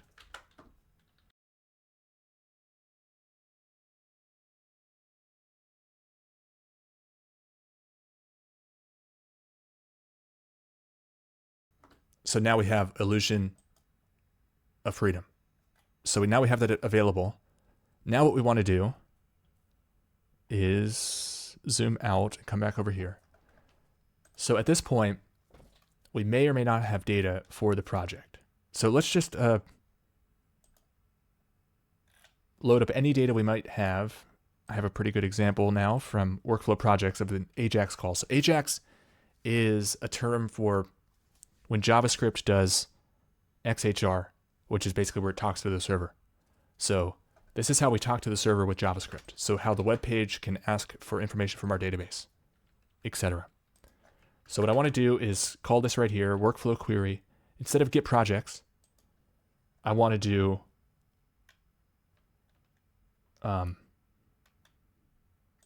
get workflow items, and we need a project ID. We can do that. So the method is get workflow items. The data project ID is project. Nice. Okay, so then next we have when the success comes back, or when it's returns the response, we have response data, and I don't know what it's going to look like, so let's just console.log. So we'll see what it gives us here. Refresh. Unexpected character. Let's see what's going on. So workflow query method equals get workflow items. Data equals project ID is illusion of freedom. Invalid input syntax for type integer. Ooh, that's not good. So it's expecting a number. Let's go to our tables again. This is why it's good to have our notes. Project ID is an integer. That's a problem. So let's go back over here and we'll drop the table. That means just delete the table. Workflow items. And it's not really an integer here, it's text. And then we'll just create our table. So nothing to be worried about. And we try this again. permission denied. That's why we save all these queries. Grant all privileges. Take 3. And now we have success true. But what is data false? That's weird, right? Data false. So we go to our PHP, get workflow items.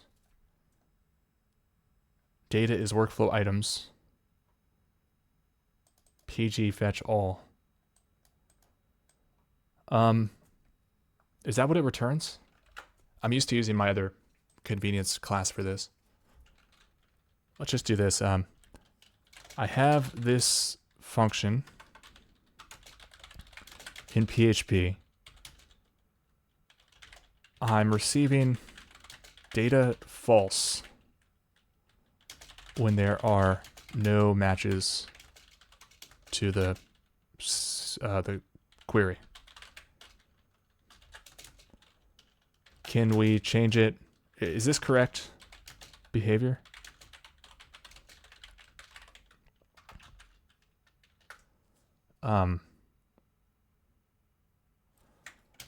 What I really want is an associative array. That's another term for like a dictionary where you have keys and value pairs, key value pairs. An associative array where the what is the term I'm looking for here? Item name is the key and the text value. Just let's see. Item name is the key and text value is the value. When there are no matches, we don't want false. We want an empty array.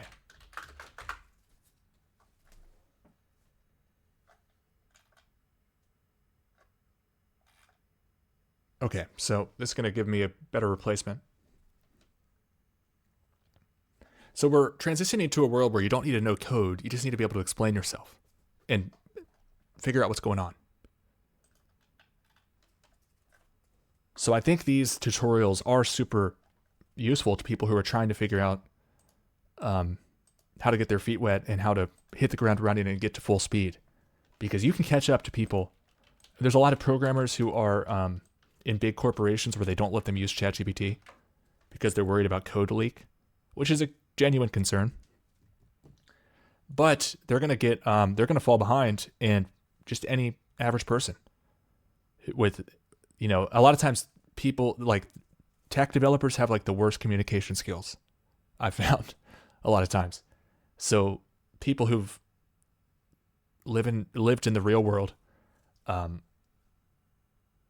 think have a huge leg up. If you're able to communicate and express yourself and use words and bark orders at a computer, the world is shifting in your favor. All right, so let's see here. Get workflow items has been updated. Let's try this again. Got to go to this other browser. Okay, so we get it back. Data is empty array. That's good. So now whenever we change something, and I'm trying to decide whether to do this. Let's make this an option in the plugin. So we have this plugin that we're writing that we can get back to now. Now that we have this backend all set up. And I want to add an option here. So let's go back to this page. I'm trying to think of what code to send over to ChatGPT. So let's send over the backend stuff and our book writing HTML, the workflow page, and then the JavaScript or the jQuery plugin code. Oh, shit. Okay, just like that. And you know what? We'll even grab this. I'm working on a jQuery plugin to walk through. Okay. I want to have an option that defaults to false called save items on change that will, so I want to have some new options. We have to add a couple here. I want to have some new options. Actually, I'm just going to do this in the ChatGPT side of things. Control K starts a new ChatGPT. So I want to have some new options. I'm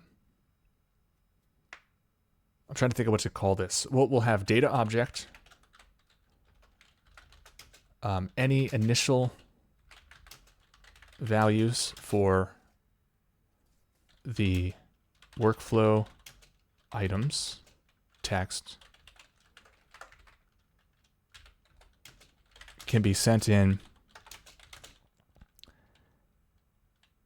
as an associative array with item name as the key and the text as the value. That's one option. Let's say plugin construction options. Okay, let's spell it wrong.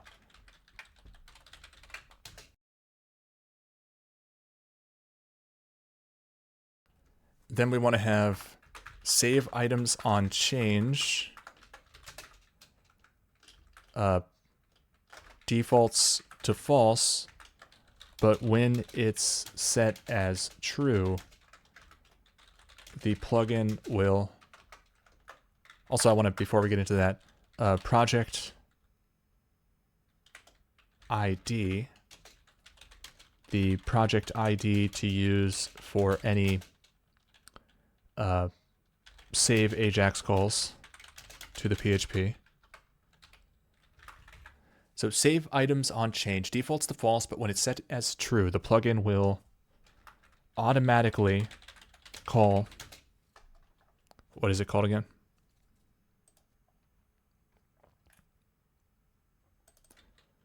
Upsert workflow item in, what is it called? Workflow queries.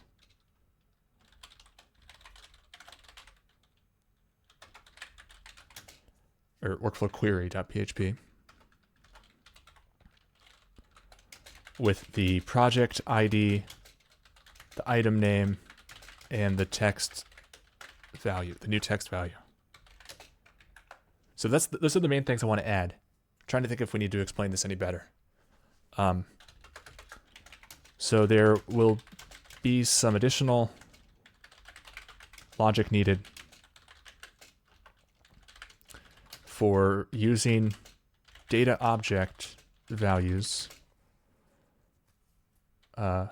when showing the item boxes, or let's say content editable divs for the first time. And also when placeholders reference the items by name and they haven't yet been rendered. So I'm kind of throwing a lot at it here. Let's see how it can do. And again, I like to, for this type of thing, first of all, what I'd like to do is save a backup. That's what I should be teaching people the importance of. So let me just, file, save a copy as. I usually just do old, just add old at the end. So that way we can always revert if I go way down the wrong path here. Or if I lose some code and I realize way later. But then what I want to do also is open up WinMerge again, so that I can compare and contrast the changes that we bring in.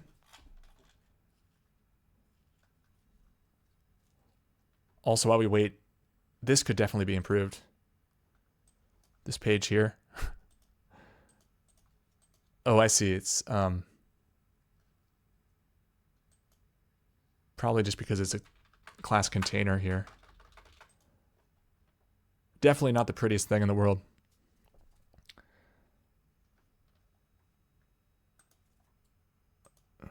It'll be more manageable and easier to customize in the future when I have more examples, but for now I'll just let's see, workflow projects. I'm just going to take container off. Okay, let's get back into the response here. Continue generating. Key button we need to press. So this is probably going to add a bit of code.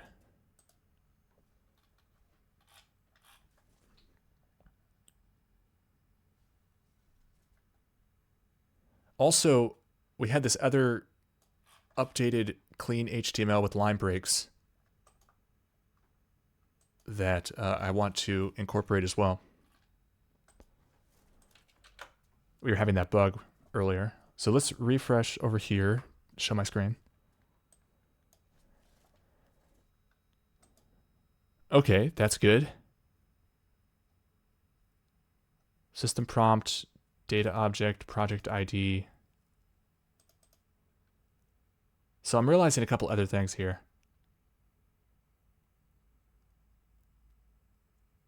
No, actually it's fine. I really should be passing, before I forget, this system prompt changes from workflow to workflow. So I want to make sure that it's in our pilot here, the first example, so that later when I just copy and paste stuff and say, make me a new workflow using this example, it'll also give me a good system prompt to use. System prompt is like the highest level instruction that you give to the AI before you give it the real prompt. And you can really dictate the behavior. Okay, so that's definitely better there. Initial value, okay, good. Now it might not be there though. Okay, so that's the empty string. Say if save items on change, self.save item, so they're going to define that somewhere here. Okay, there it gets called again. Here's the save item. Now, one problem here is it's not going to be php/workflow query. It's going to be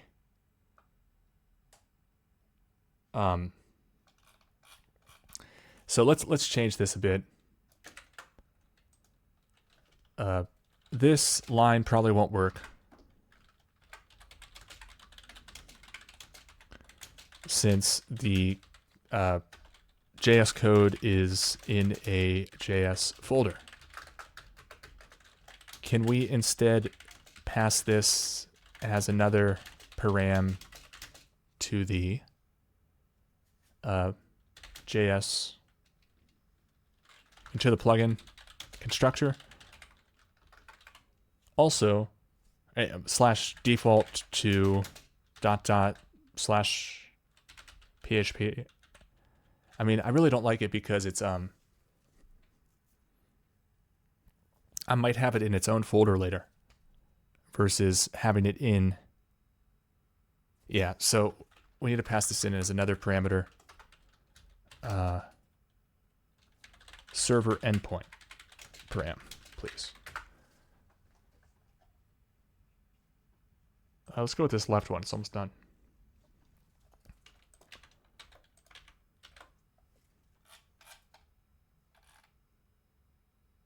Pretty fast.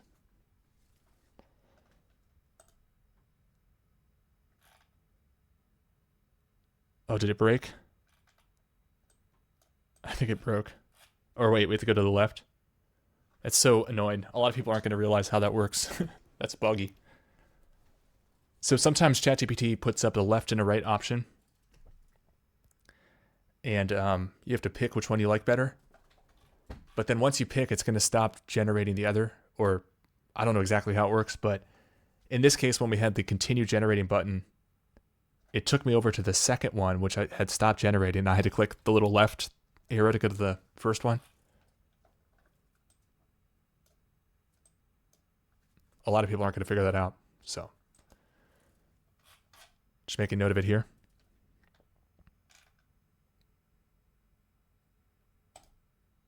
Don't break. See, it's doing it again. Oh, now it's like seriously messed up.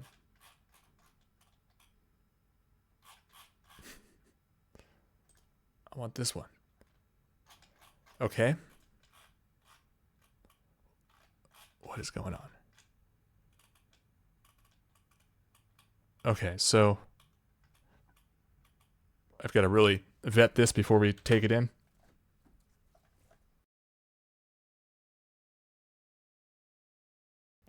So just some minor changes here. It uses self.options.server endpoint.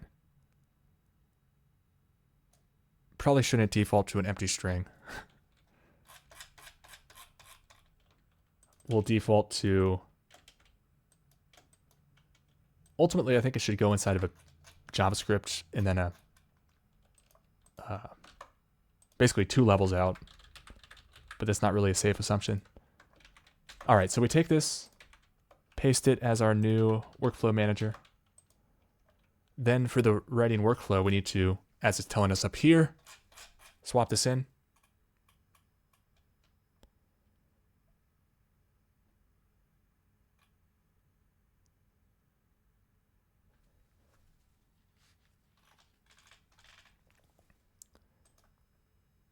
Oh, man, it's so annoying. They need to get their act together. All right, so we can do this ourselves. Ultimately, and it messed up on this part, but I can fix it. We want to put this in the callback. So once we get the server response, then we use it here. So I think it's response.data. Let's come over here. Yeah. So the response data.data. That's what I'm looking for. It's going to be our data object. Sure, we'll put this up here, data object. And then we're going to pass the server endpoint, which actually this is confusing as well. Because what do I pass it? I could do, let's play around with this in the console up here. So what is it? Location, window.location .href. I'll just try to give it the absolute path. What is it?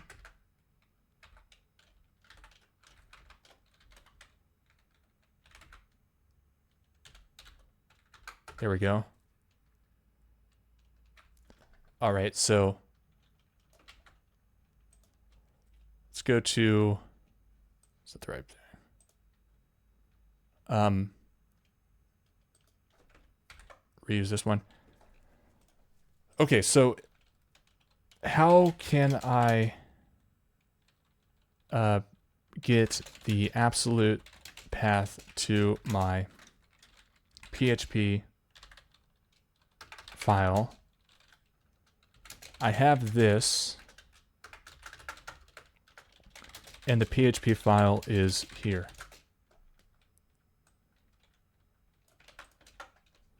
PHP / what is it? Workflow query.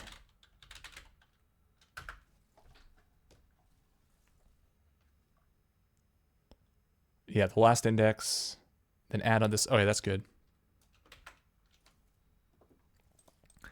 Okay, so we'll just put this in the logic.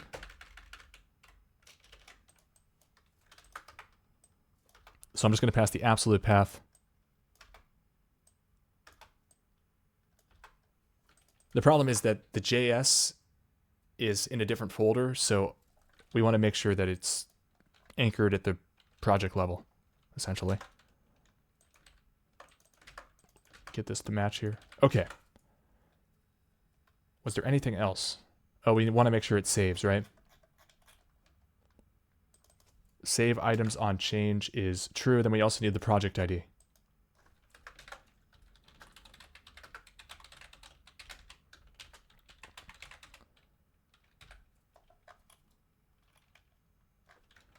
Yeah, let's get this to match. All right. So now it should actually load up. Project is not defined. Project ID is project. Oh yeah, that's wrong. Okay, there we go. So here's the moment of truth. So let's start with the first item. And I want to make sure we're watching the network tab here. Let's trash all those. Okay, so it called workflow query, got a success true. Upsert workflow item. There's the data, project ID. Nice, I think that worked. So let's check our database. So select all from workflow items. Command line, sometimes not the best, but yep, it worked. All right. So now let's refresh, and that's so much better. I think it was worth it, right? So now we don't have to copy and paste it each time, and we can spin up new books really easily. So if I wanted a new book, I could come in here. Let's refresh. I thought we improved that. It's not the end of the world. I think I just forgot to copy the model header, take off the background color. Not that this is much better without that. We'll skip that for now. Let's try the cancel button. That works. So another book. What could we call the book? Well, that's more of a nonfiction book. Doesn't have to be. Well, let's just ask ChatGPT for some book ideas. Pitch me 10 interesting fiction book ideas. Each should have a compelling storyline and a super interesting plot twist.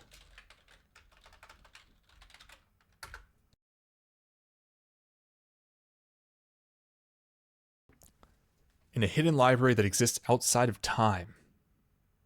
Twist. The library itself is sentient. Nope, skip. Parallel paths. Two strangers living in... Yeah, I hate all this stupid science fiction-y stuff. Forgotten realms. A group of friends discovers a doorway to a hidden... Alright. I see a pattern here. I think these are stupid. And all about... fantasy / magic / I don't even know what to call it. Other nonsense. Try again, more grounded in reality. A celebrated journalist uncovers evidence of a major political scandal. As she digs deeper, she finds herself in the crosshairs of political figures trying to silence her. Twist. The key informant she's been relying on is actually manipulating her to cover up an even bigger conspiracy. It's kind of interesting, although I'm having a hard time picturing how that would make any sense and what the larger conspiracy would be that would involve giving a smaller scandal that's actually true. So skip that, but it's on better tracks now. Unseen bonds. A successful CEO receives an anonymous letter claiming that her long-lost sibling is still alive. Twist. The sibling is someone she's known for years. Hidden in plain sight by their estranged mother's elaborate deception. That's kind of interesting.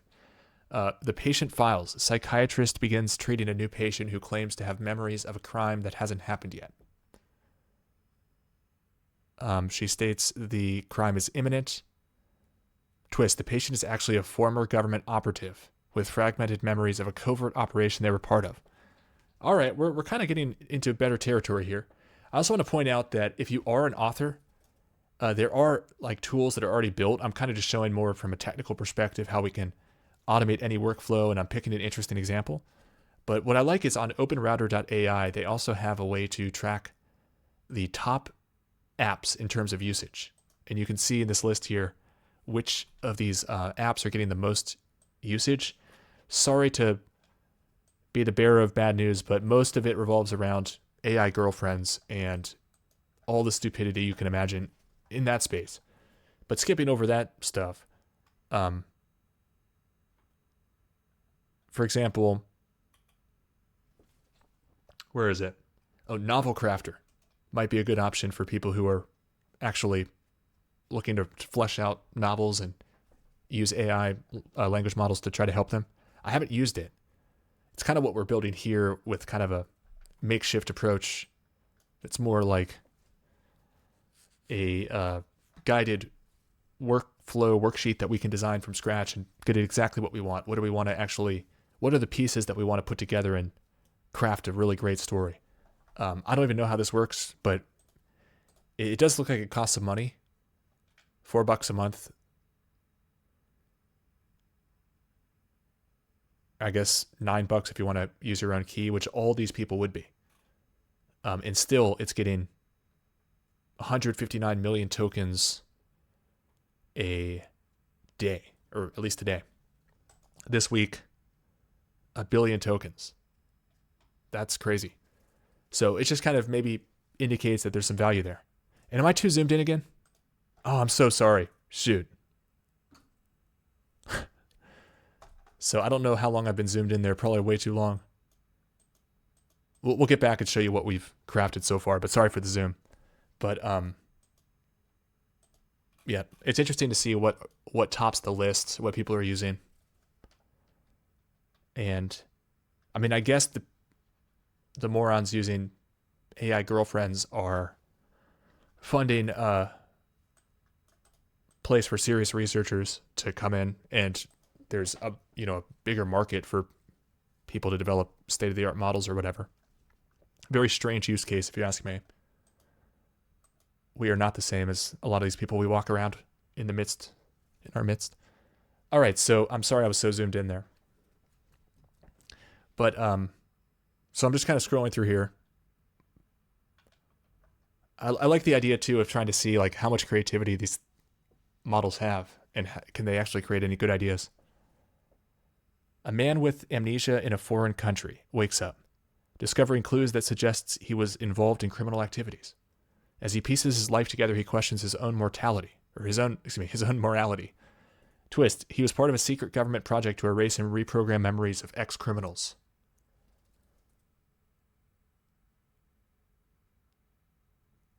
Okay.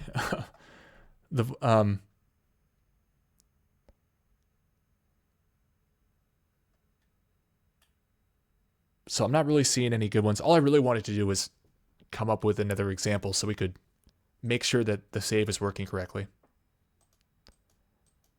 and it's properly in the right project. I'm pretty sure it is, but let's just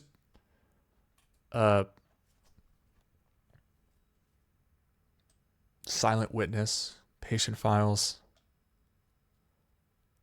I mean, that was kind of interesting. The patient files, the let's call it like the psychiatrist's files.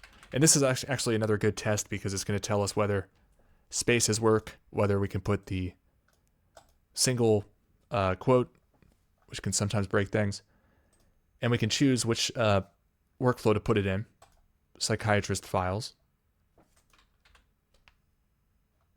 It's good to have the network tab open so we can catch any problems. Okay, so it added it successfully. That means it's saved it to the database and refetched it out.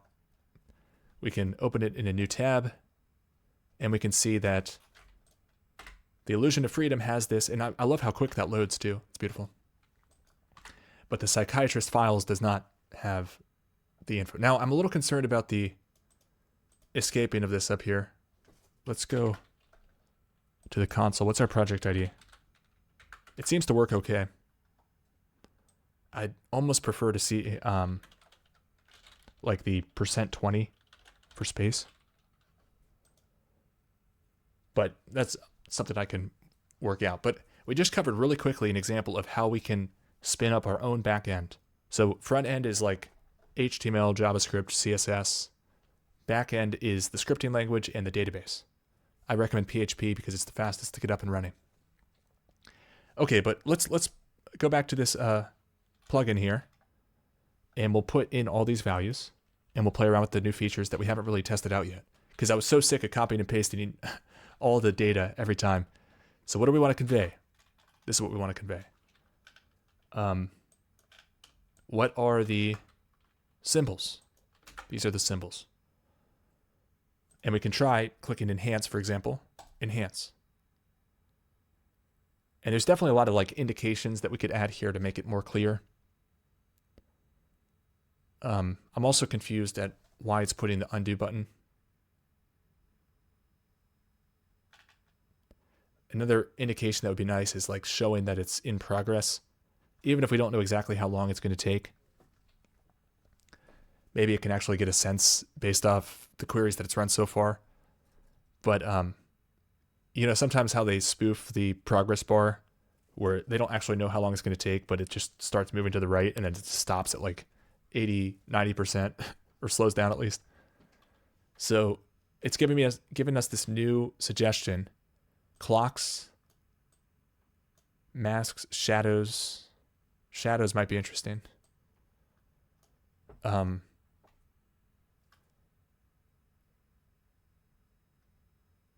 right, so what I wanted to do though is see if the undo still works. Nice. And then I can come at the bottom here and paste shadows.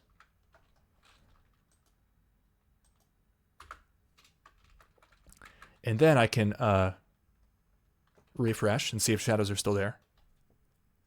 Beautiful. All right. So then I can click next. It's going to bring up the more brainstorming steps. We don't need those anymore. Characters and plot.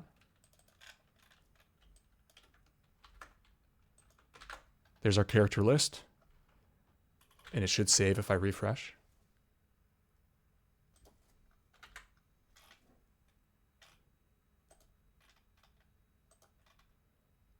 Beautiful. So provide some plot ideas for the story.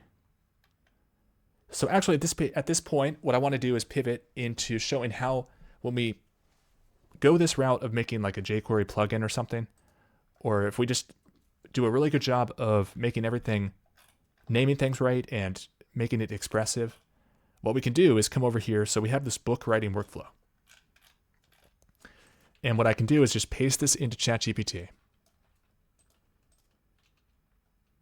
Actually, one more thing. I'm realizing we forgot to do this. Clean HTML with line breaks.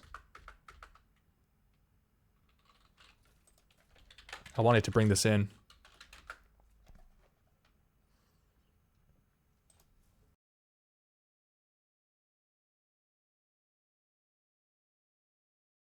So let's just do this real quick. Hopefully it's better. Oops.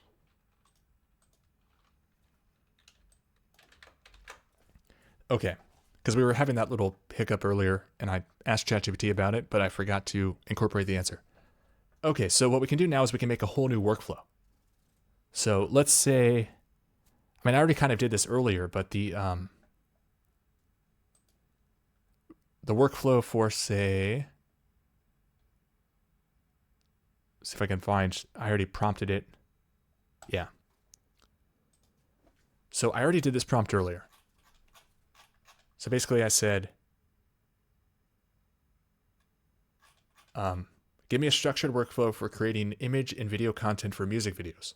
I want all my content using text to image and text to video AI art generators. I want to specify the theme and subject matter. Let's just edit this up here. And optionally provide my lyrics. And in a series of questions in a guided brainstorming session, derive the best prompts to try. Good. Here is the format for specifying, can't type, the workflow from an unrelated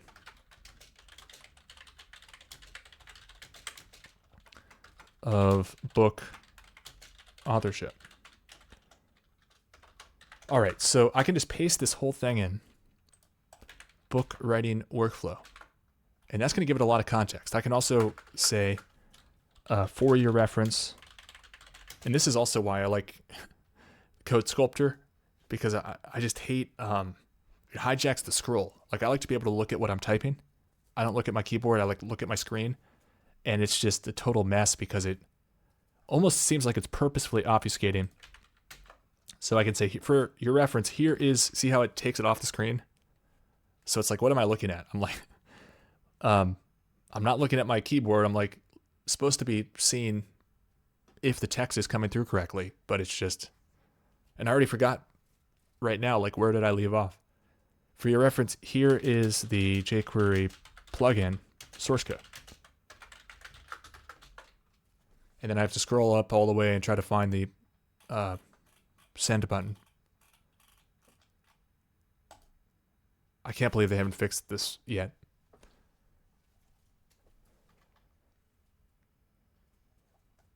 Let me also check the chat. How's everybody doing?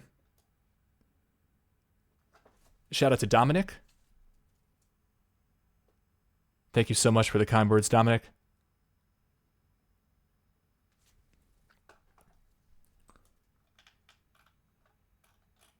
Shout out to everybody who's getting something out of this. And sorry if I'm inconveniencing anybody who doesn't want to be productive or look at anything that's not fear-mongering information, which so many of my former colleagues just want to do nonstop.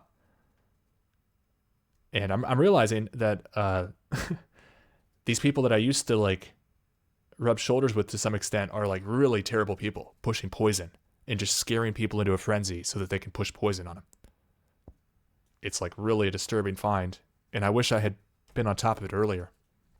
It's like too little too late now. I keep telling people as much as I can, but it's like I feel like I can only reach so many people, and they're tired of me telling them over and over again that, you know, the Alex Joneses are trying to poison them, the Josh Sigurdssons are trying to poison them, the Stu Peters are trying to poison them. It's so obvious, and they're using like binary weapons to do it. They're like, it's crazy if you look into it. Like the PGP inhibitors plus ivermectin, say, really, really a recipe for disaster. So I'm still trying to brainstorm how to best do this, but I only reach so many people, and I can't just keep telling the same people the same thing. At this point, I'm like, okay, who's still riding with me, and how can I empower them? Because that's what I really, you know, they put us in these echo chambers, and there's only a certain amount of things we can do because it's kind of like preaching to the choir at a certain point. But what I think is the best move to make is, why don't I empower everybody in the echo chamber? Right? If they're going to prevent all these masses from seeing my work, why don't I just talk to the people who are just like me and try to give all of us a leg up? PE in the chat says, what do you make of Elon being bothered about iOS adding ChatGPT? I just think it's all world stage theatrics. I think they're all on the same team. And I don't like ChatGPT, for the record. I use it because I look at it just like a deal. Like, what do I get out of it? What do I have to give for it? And is it worth the trade? And for me, it's like totally worth the trade. And see, the trap that I might be falling in is showing people it without putting all the disclaimers. Like, let me put a disclaimer here. This is like a rat trap. They're trying to get us addicted to it. They're trying to phase out other forms of information exchange. And we can't allow that to happen. But if we use it very smartly and very strategically, we can get the upper hand, at least temporarily, while this window is here. So I'm not just like throwing all my chips in the ChatGPT basket, all the eggs, that is. I'm just curious how this is going to unfold and develop. And I see this opportunity to grab so much code and so much potentially other information. And that's what I intend to do until they make their counter move. So I almost feel like I'm playing chicken with them. Okay, so see, it gave me this entire new code. Let's just swap out my... let's see. I'm trying to find it. Here we go. Let's see what it gave me.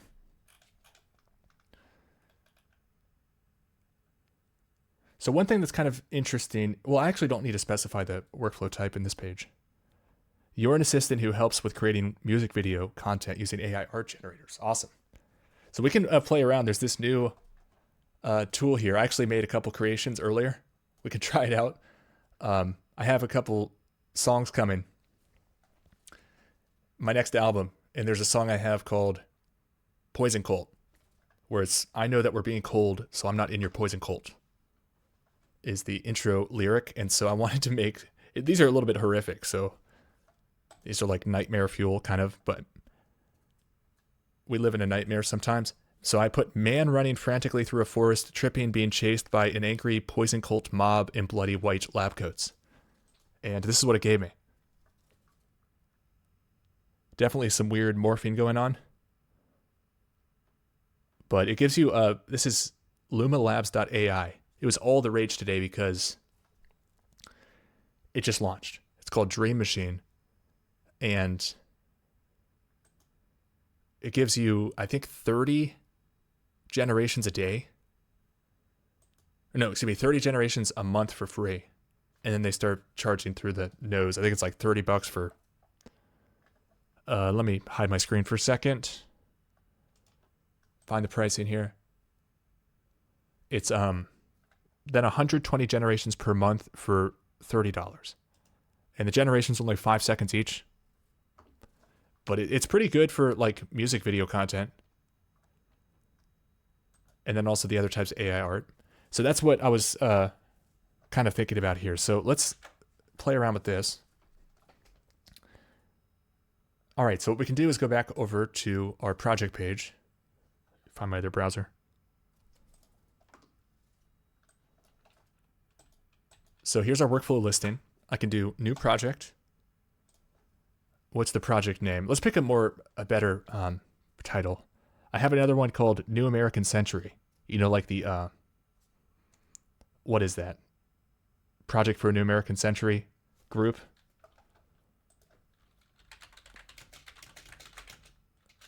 Let me just show you what I'm talking about. I'm sure you already know. Somehow this group that signed this crazy document, what was it called? Rebuilding Americans' Defenses or something? America's Defenses. 25 people who signed PNAC's founding statement of principles. 10 of them went on to serve in the Bush presidency. Cheney, Rumsfeld, and Wolfowitz. I mean, this is an evil group. So you got to remember this whenever they tell us that, like, the Republicans are the good guys and Trump's going to come and save us. Well, remember the Trump Towers? Anyone? Remember the Phoenix Trump Tower? The Twin Towers 2?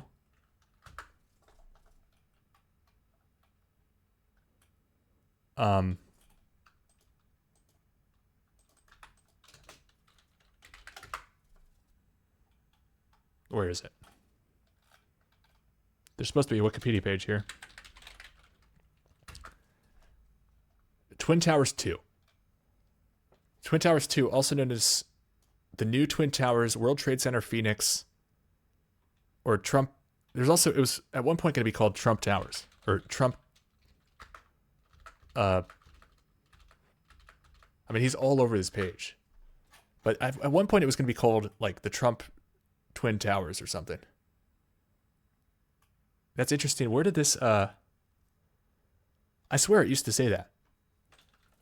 Now I've got to go to the archive. And this ties into what I'm working on here because I want to make some videos for this song I'm publishing soon. Like, I'm definitely going to have the guy in the... a lot of the song is about these memorials they had. Like the pit in the ground. Very reminiscent of Revelation 9/11. They had as king above them the angel of the bottomless pit. All right, but let's go back because I swear this used to say something about, like, they were going to call it Trump Towers. Twin Towers 2. And it was with, like, the Roman numerals 2. Yeah, look, see, they took this out. Why did they take that out? Also known as the new Twin Towers, Trump Twin Towers, and the World Trade Center, Phoenix. Now it says... See, they took that off. They took off that they were going to call it the Trump Towers 2, or what was it? The Trump Twin Towers? So yeah, I'm totally not on the Trump train, to say the least. All right, but back to the point here. So we're going to create a new project for music video art gen, and we're going to call it New American Century. I spelled that wrong. So already I'm realizing features I need to add. I can just show you how to do it with the database here. So we can do select all. Before we do an update, it's good to do a select from projects where. I think it's, what was it called? Project name. That's why it's good to have the install notes. Let's just do I like NWE. So I like is like it matches a certain part of the string. That's like, and then I like is case insensitive version of it. And then we have to do the modulus sign. All right, so we can just change, instead of doing select all from, we do update projects, set project name, and there's got to be better. I've got to build this into the interface at some point. I mean, I don't have to, but it's going to bug me. Okay, so now it's updated. So if I open this up here, let's see what it asks. Describe the overall theme of the music video. So the project for a new American century and their foreknowledge of the 9/11 attacks and their in many of their signatories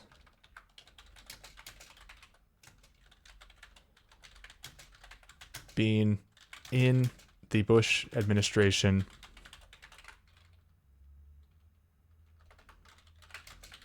when it happened. Also, the strong arming of the U.S. military forces. I could word that better. Also, the extreme violence and genociding by the U.S. military forces and the abject poverty Americans are pushed in while it all unfolds. Start there. Describe the subject matter or main topic of the music video. The 9/11 memorial. I'm trying to think of how to describe it. It's such a crazy thing. The pit in the ground.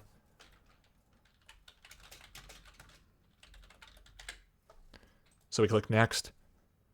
Provide the lyrics for the song. I might have those somewhere.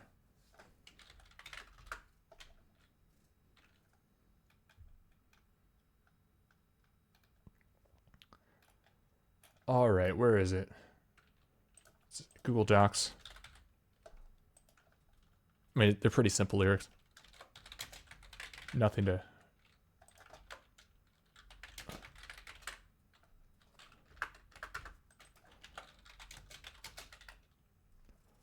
I can't find it at the point, so we'll leave that blank. Well, we'll put some key excerpts here. They're dropping freedom bombs again. A new American century. It's not for you. And it's not for me. It's not for me. All right. We'll skip that for now. Desired visual style. Intense. Select colors. Red, white, blue, of course. What else? Describe the visual style. Intense. Night. Actually, I don't want to put nightmarish because it's already kind of default with this video generator we're using. Let's see what it comes up with here. Scene breakdown. Provide a breakdown of different scenes. Let's try running the prompt. See what it comes up with. So again, this is just straight off the press. ChatGPT just gave me this. I took the book writing workflow and said, okay, make one for generating AI art for a music video. Likewise, I can continually spin up new pages in this project folder, and it's all covered by that database that we just made. So I don't know if we hit a snag, or there it goes. Opening shot of a dark, desolate landscape with the fate image of the 9/11 memorial pit in the ground. Skip that one. PNAC montage, rapid fire montage of images and footage showcasing the project for New American Century. See, this is interesting. It's actually bringing in more information than I provided because it's using the LLMs.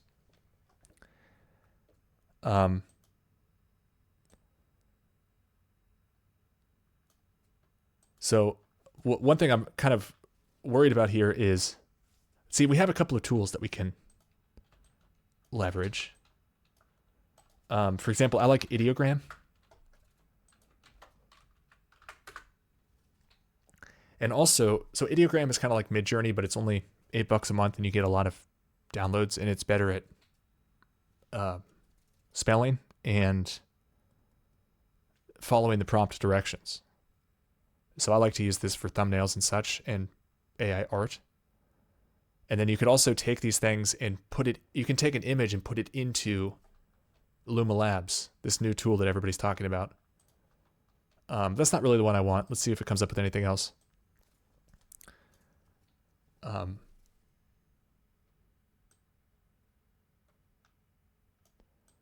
It's kind of interesting with the people in the distance, all with their faces obscured or turned away. War and violence. I don't know if I even want to see what it comes up with there. Poverty and despair. Abject poverty and desperation faced by many Americans.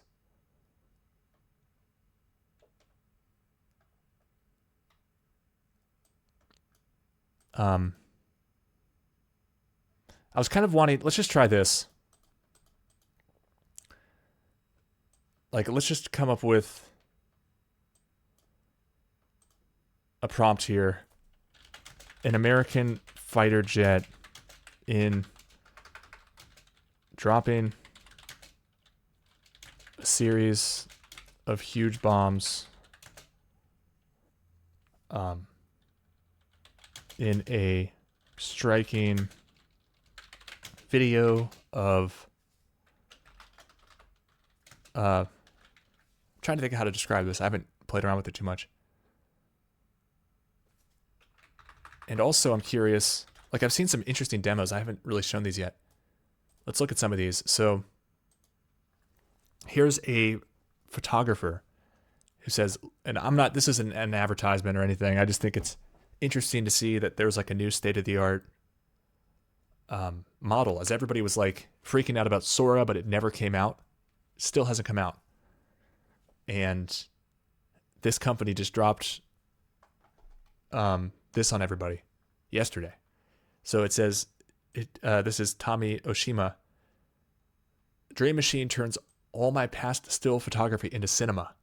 Yes, it's another generative AI, but this one knows how to handle the optics and bokeh and aperture. Not sure what that is, maybe art lingo.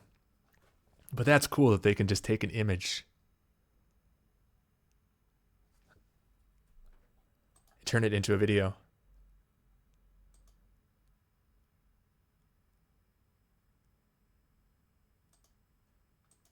And then here's another one. This was an image from Midjourney. The birds are messed up, but it would still be a good, depending on the music, but it could be good for music video, this type of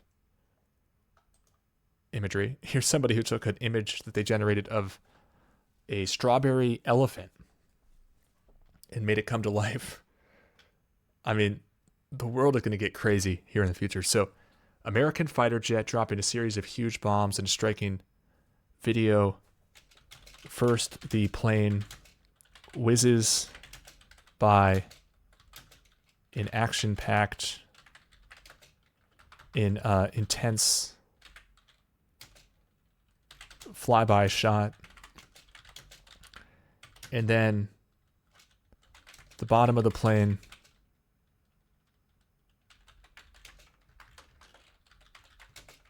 I can't spell. The bottom of the plane is seen dropping, or let's say firing missiles. I feel like my prompt is kind of contradicting itself here. Are they bombs or missiles? That are seen exploding on the ground in a big fireball. So I don't know how quickly it's going to be able to do this.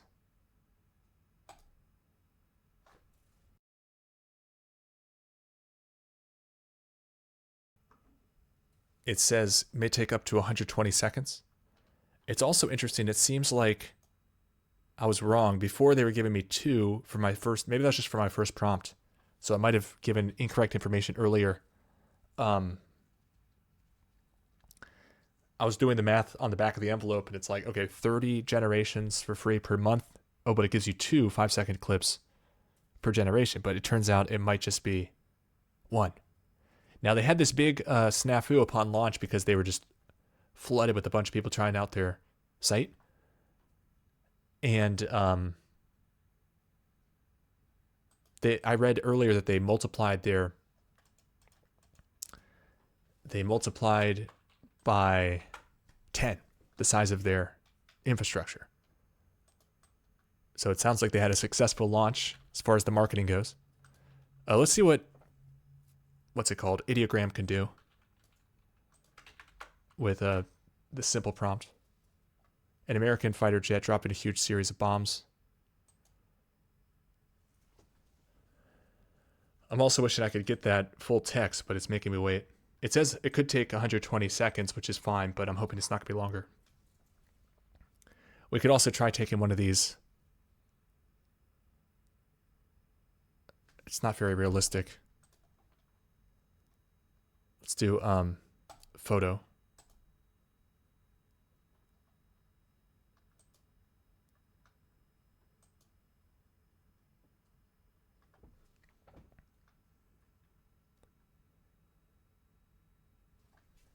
And I know we're deviating. I really wanted to focus on today enhancing the plugin functionality, which I think we knocked out everything I wanted in like the first 5 minutes.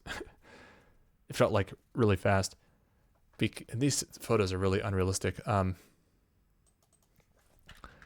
see, firing missiles.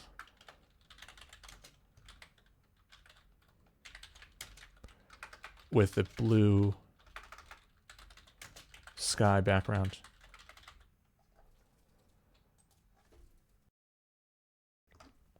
But I'm just trying to show what I've found is the most effective way to develop with ChatGPT. And it's really all about making reusable code. And then you can just, if you design the code in a way that everything's named appropriately and it makes sense, you can just hand it off to ChatGPT and say, okay, add these features, or it's giving me this error, et cetera, et cetera. Then we showcased how to do database design, how to use PostgreSQL. It's a very powerful tool. And then how to use PHP to power our websites. Right there, that's like we just unlocked a huge, hopefully some people watch this video who are a little outside of their comfort zone doing this type of development work, and hopefully that just unlocks huge potential for you.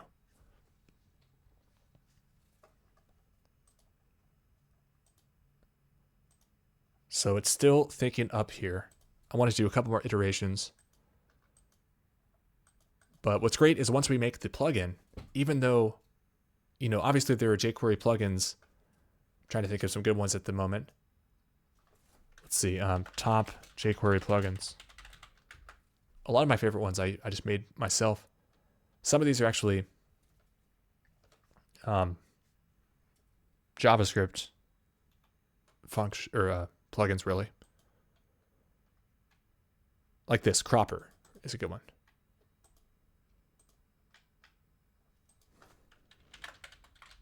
I can just, let's see, cropper jQuery. So for example, so you don't have to like reinvent cropping. Somebody already made a jQuery plugin for cropping. This is just like the demo page.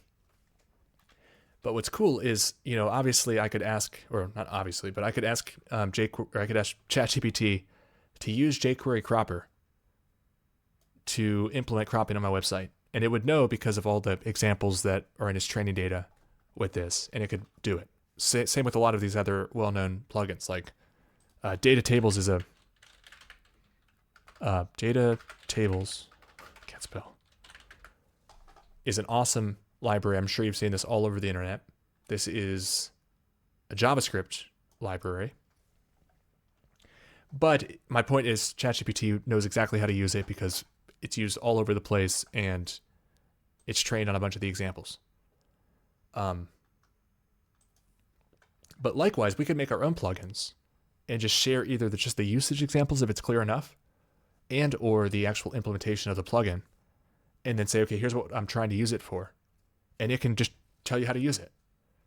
So to me, it's a no-brainer to put these tools to use for not just what I was already working on, but also now I can dream bigger and I can try to tackle even bigger problems. Like I was watching that video I said earlier. I shared it on groupdiscover.com. If you want to join us over there, 50% off. Use the coupon code anti-poison. But I was pretty amazed at, if I go new chat here, I was pretty amazed at this whole concept I'd never thought of. Let's just ask it here. Write me a Python script that uses PyTorch to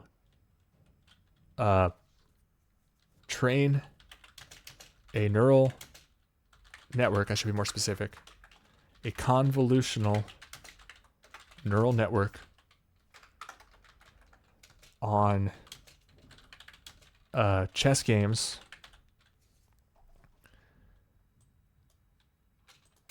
and let's make this more specific on see, this is actually tricky. I should go back to that video and see how he did it. I'm still working my way through it, but there's the question of like, which chess games do you actually train on, right? Because not every chess game is going to be great training material. So maybe only the winning games. But even still, like, you don't want to just be a mediocre chess player. Maybe the Grandmaster games. But let's just see what it says. It's sometimes good to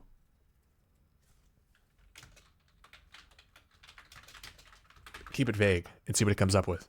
So write me a Python script that uses PyTorch. If you don't know, PyTorch is this open source library from Facebook.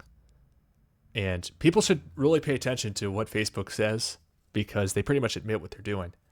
They have this huge, they call it a fleet of GPUs, which basically means they have like a bunch of supercomputers when you put all this compute together.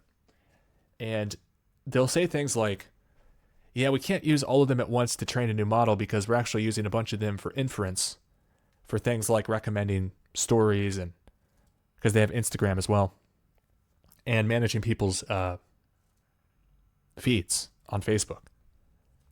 And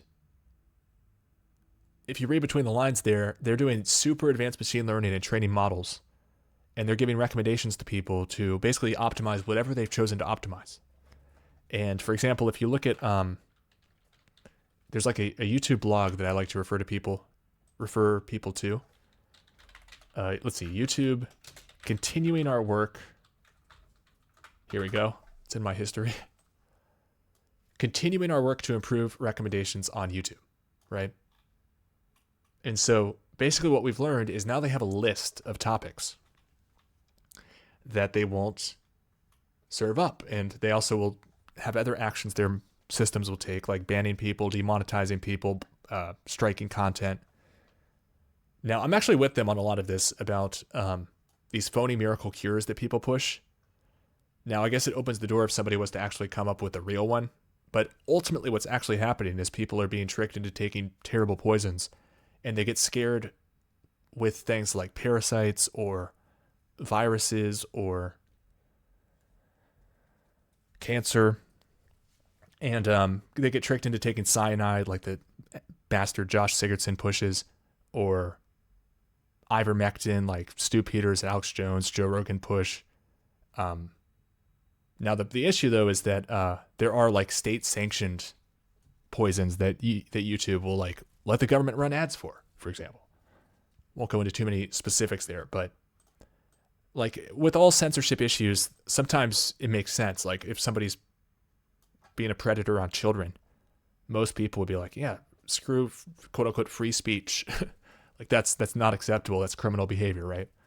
Like when somebody gets mad at me when they're, cause I'm not a free speech absolutist, and I'll just bring up an example. Like what about if your daughter's walking to school? Do you want like creepy old men yelling certain like things that you wouldn't want yelled at your daughter? Right? Like we can all come up with things that we don't want people to be really permitted to say. So I just want to throw that caveat in there. But the whole point here is they'll come up with a list, right, claiming the earth is flat. They won't recommend that, despite however much people might like it or click it. The whole issue here is that, you know, whatever reason, people were liking those videos and they don't like those are being served up, even though that was like the whole point of their algorithm is to give people what they want initially. Then they're like, oh, we don't actually care what you want. And then it goes into, or making blatantly false claims about historic events like 9/11. Think about how to unpack that. Blatantly false claims about historic events, which is almost every event, right? Every event is historic, especially if you're considering 2001 history, which of course it is. But then it says like 9/11. So what's important here isn't the actual items they list, other than they give us a sense of like how precise they are.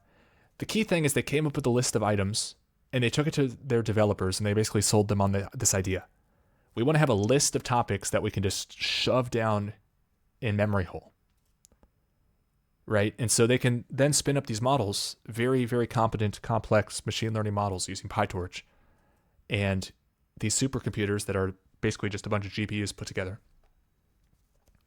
And they can mind control people in certain directions if they so choose. So I just got off on a tangent because I was telling you about PyTorch from Facebook, but by itself, it's a pretty amazing piece of software, especially if you have like a CPU with CUDA. Okay, so I just wanted to show you here, write me a Python script that uses PyTorch to train a convolutional neural network on a database of chess games, such that the model becomes proficient in playing chess, just for example. So it said, and this is actually a question I had.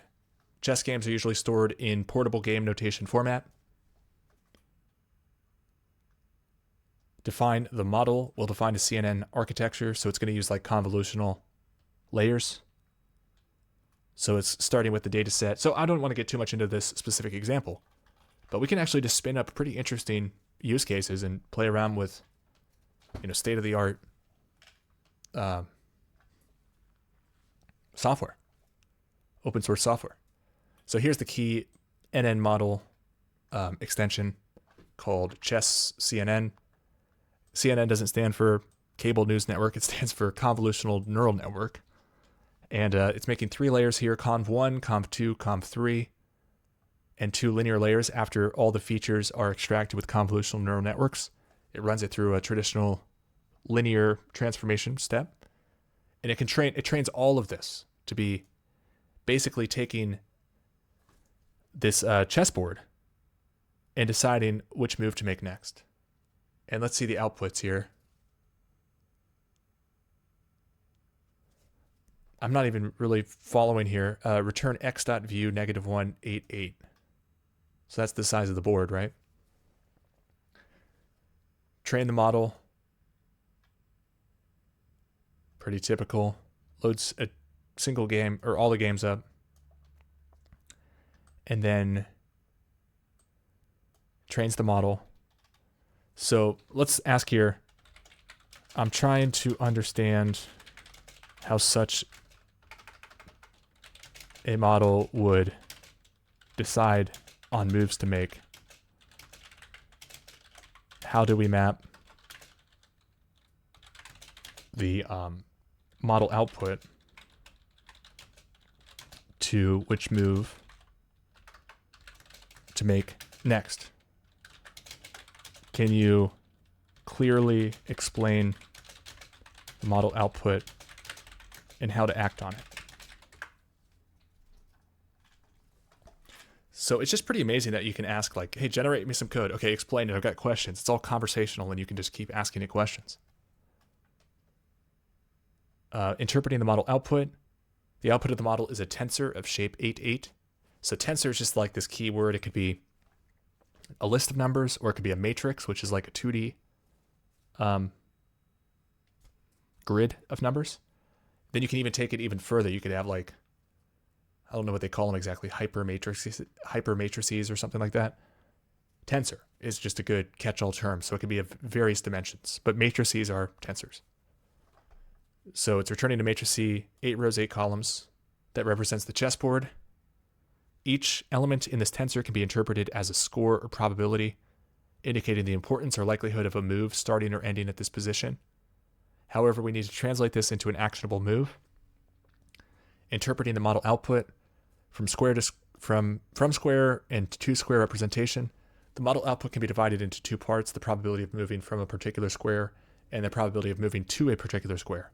For simplicity, our initial model output can represent the target square of a move. We can improve the model to output a pair of matches, one indicating the probability of a piece starting at each position, and another indicating the probability of it moving to each position. It's a little confusing how it worded that there. Probability of a piece starting at each position. Does it mean for the move that you make? That's a little confusing there. We could always just highlight it, click this little button here, quote tweet or quote reply. Well, what do you mean by this?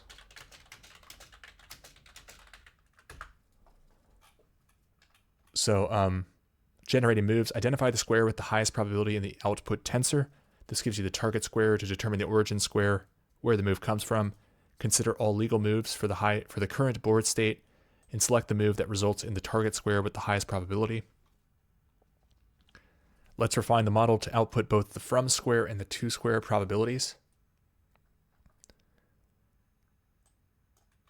Selecting the move, find the highest probabilities, flatten the tensors, and find the indices of the maximum values. Convert these back to rank, final positions on the board.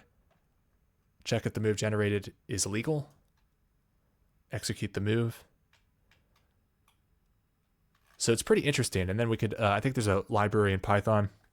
Not that I might build this and release it. If I do, it'd be to Substack subscribers. So get on that list if you want this types of deep dives. But there's a Python chess library that I saw this, what's his name? Charlie Hotz, I think, or something like that. So Python chess. Can you implement a GUI chess game using the model to make moves where I can play it? Use Python chess. Certainly. Pip install Python chess. That installs it. Create a GUI using TKINTER, which is GUI programming in what is TK GUI? I wish I knew. Cross-platform widget toolkit that provides basic elements for GUI widgets. So, okay, cross-browser, and then Python can use that to make a GUI. So here it goes. I'm not going to spend too much time on this here. But then it runs this chess app, which it just defines. In the chess app, it's hopefully loading the model somewhere. Select move. Torch.tensor, so board to tensor, model move.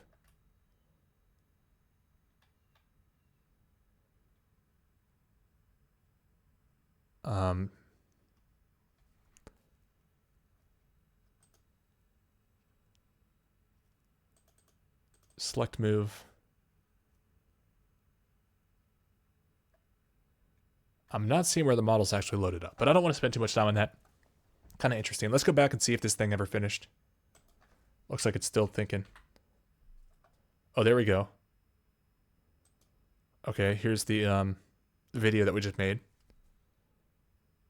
Definitely not what we were looking for at all. But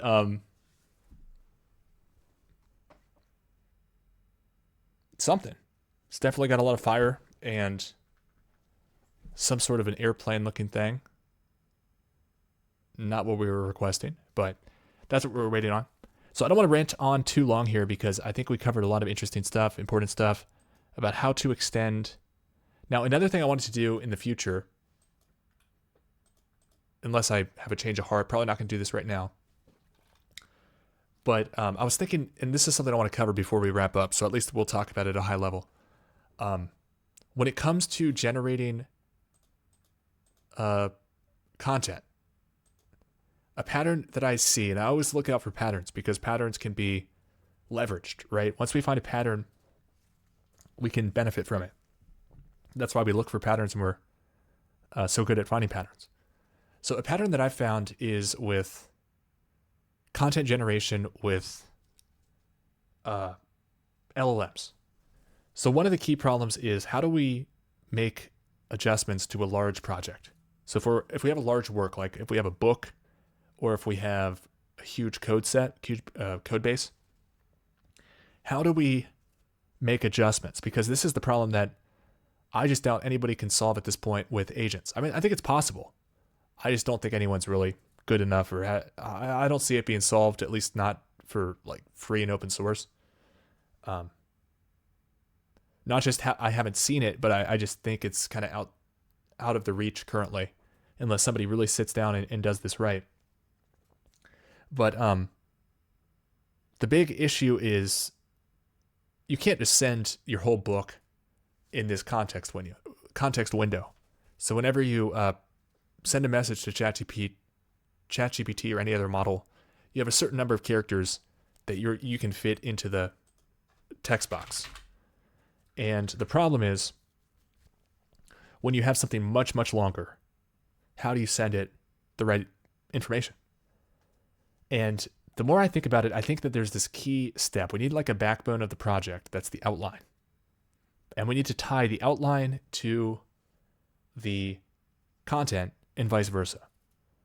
So if you're making a system, for example, we made a system here. We have database tables. We have a database. We have PHP scripts. We have now our method script, which is 105 lines. We have our query, which is 42 lines. Each of these can be subdivided into, the method handlers here, for example, for the query page, or the functions on the methods page. Then we have all these HTML files. And somewhere we ought to have a description of what all of our files do, and then also what each of the functions or the subcomponents do of our files. Same thing for if we're writing a book. We want to have like the meta information, our character lists. We want to have the plot outline. We want to have an outline. Well, this is where we can get more specific. So we also have, say, the text content of each chapter. And what I might want to do is have this in a database where every paragraph is an item. It's tagged to what chapter it's in. It's also got an order index or something that gives it order. And then each chapter would also not just have the name of the chapter, but would also have like a summary of the chapter, what we're trying to achieve in the chapter, maybe other meta information. And then when it comes time to ask for an improvement in the book, it would send all the information it needed in one message to ChatGPT, or maybe even a series of messages. And then when it gets a response back, it would decide either we'd be very specific as to what we're trying to replace and just swap it out, or we'd have to be flexible, take whatever it gives us, and be nimble about how we work it back in, maybe with the help of additional calls to the LLM. Or there's also something called function calling, which might be interesting. I'm not sure. I have some examples on Group Discover for function calling, but we can just look at OpenAI's documentation here. This is not just OpenAI, but they're just the first response that came up. Many models support this. So you pass it tools. This is really not a good example here. Let's go to their cookbook. Okay, here we go. So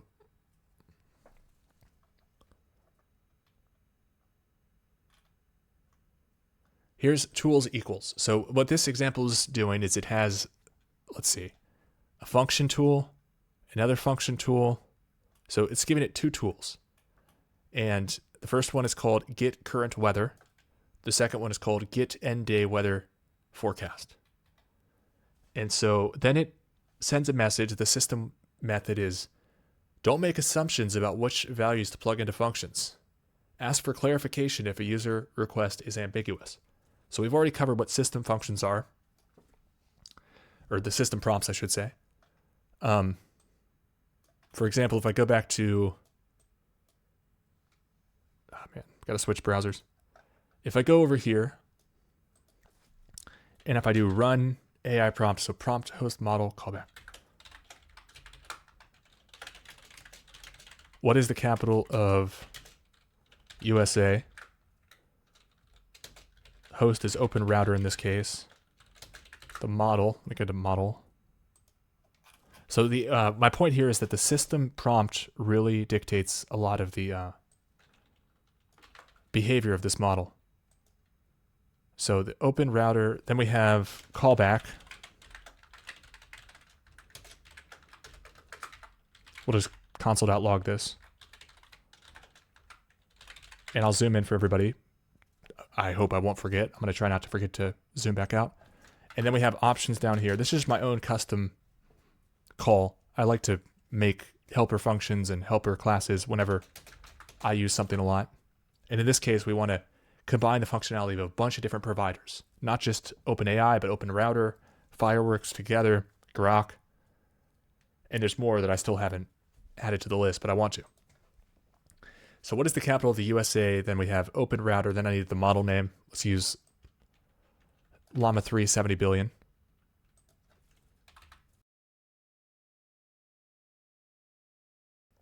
And so depending on what I put for the system prompt here, oh, I can zoom in too. Nice.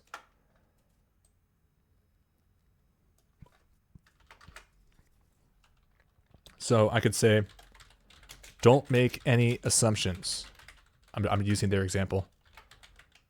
Ask for clarification if you have any doubt.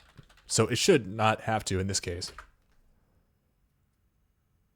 So the capital of the USA is Washington, D.C. So what if I say, what is the capital of USC? Don't make any assumptions. I'm not sure by what you mean by USC. Can you please clarify? Are you referring to the University of Southern California? The United States Code? The Union of South American Countries. Now, what if I just say, you are a helpful assistant who responds, helpful assistant who always responds with certainty and in valid JSON.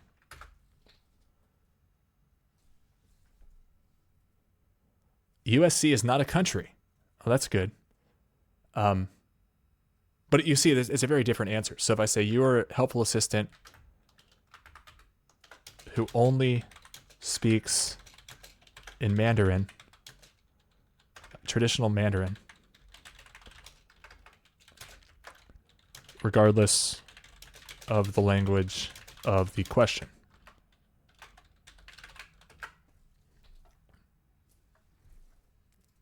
Then we have the answer. Something about Los Angeles.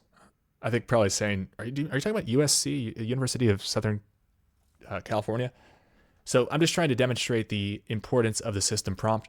And technically what's actually happening, if I go to the so-called playground of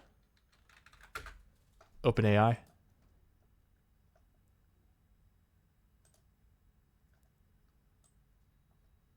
technically what's happening behind the scenes is this isn't actually a good example.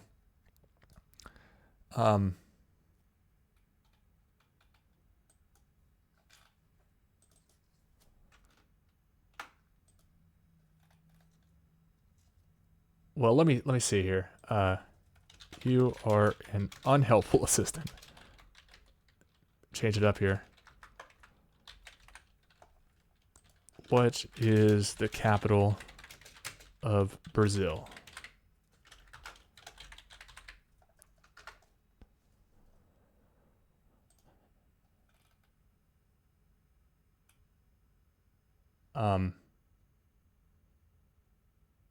That's actually strange. I haven't seen it do this before, but I could show you. Usually what I see is it'll pass two objects in the messages array. The first one says role system content. Actually, no, it does say that. You are a helpful assistant. Okay, so it's missing the second. Let me run this. You're an unhelpful assistant. Why don't you just look it up? That's funny. Okay, so now we see the messages. This is what I was expecting. So role system content is text. You're an unhelpful assistant. Then the role is, here's my question. Role user, content, text, type. What is the capital of Brazil? Then the assistant says content, type text. Why don't you just look it up? So these are the three roles. The system role goes first, then the user request, user role goes second, and then it'll usually alternate back assistant, user, assistant, user, assistant, user. And whenever you send a request via the API, you always have to send the entire conversation in this format. And that's for all the different LLM models. So going back here, because I got off on a tangent. Coming back here, so that's what it's doing here, messages. So it's basically setting the system prompt. Don't make any assumptions about what to plug into functions. Ask for clarification if a user request is ambiguous. What's the weather like today? And then the chat response comes back. Actually, sorry, this is where they're making the request. They pass the messages and the tools. So you're basically handing, in addition to your question, a list of tools that it can use. Now, it doesn't actually have the ability to run these. Like, you're not actually giving ChatGPT the ability to get weather. It'll just tell you as part of the response, oh, you should look up the weather. So the reason I'm bringing this up is if we have a longer document, a long work that we're working on, say a book, and we have our outline as like the backbone, holding it all together. Then when it's time to make a request, if we're trying to improve a section that needs work, we can send all the relevant information. And we can even say, here are these paragraphs in the section that needs rework. You can call these tools, and you could say, here's update paragraph tool.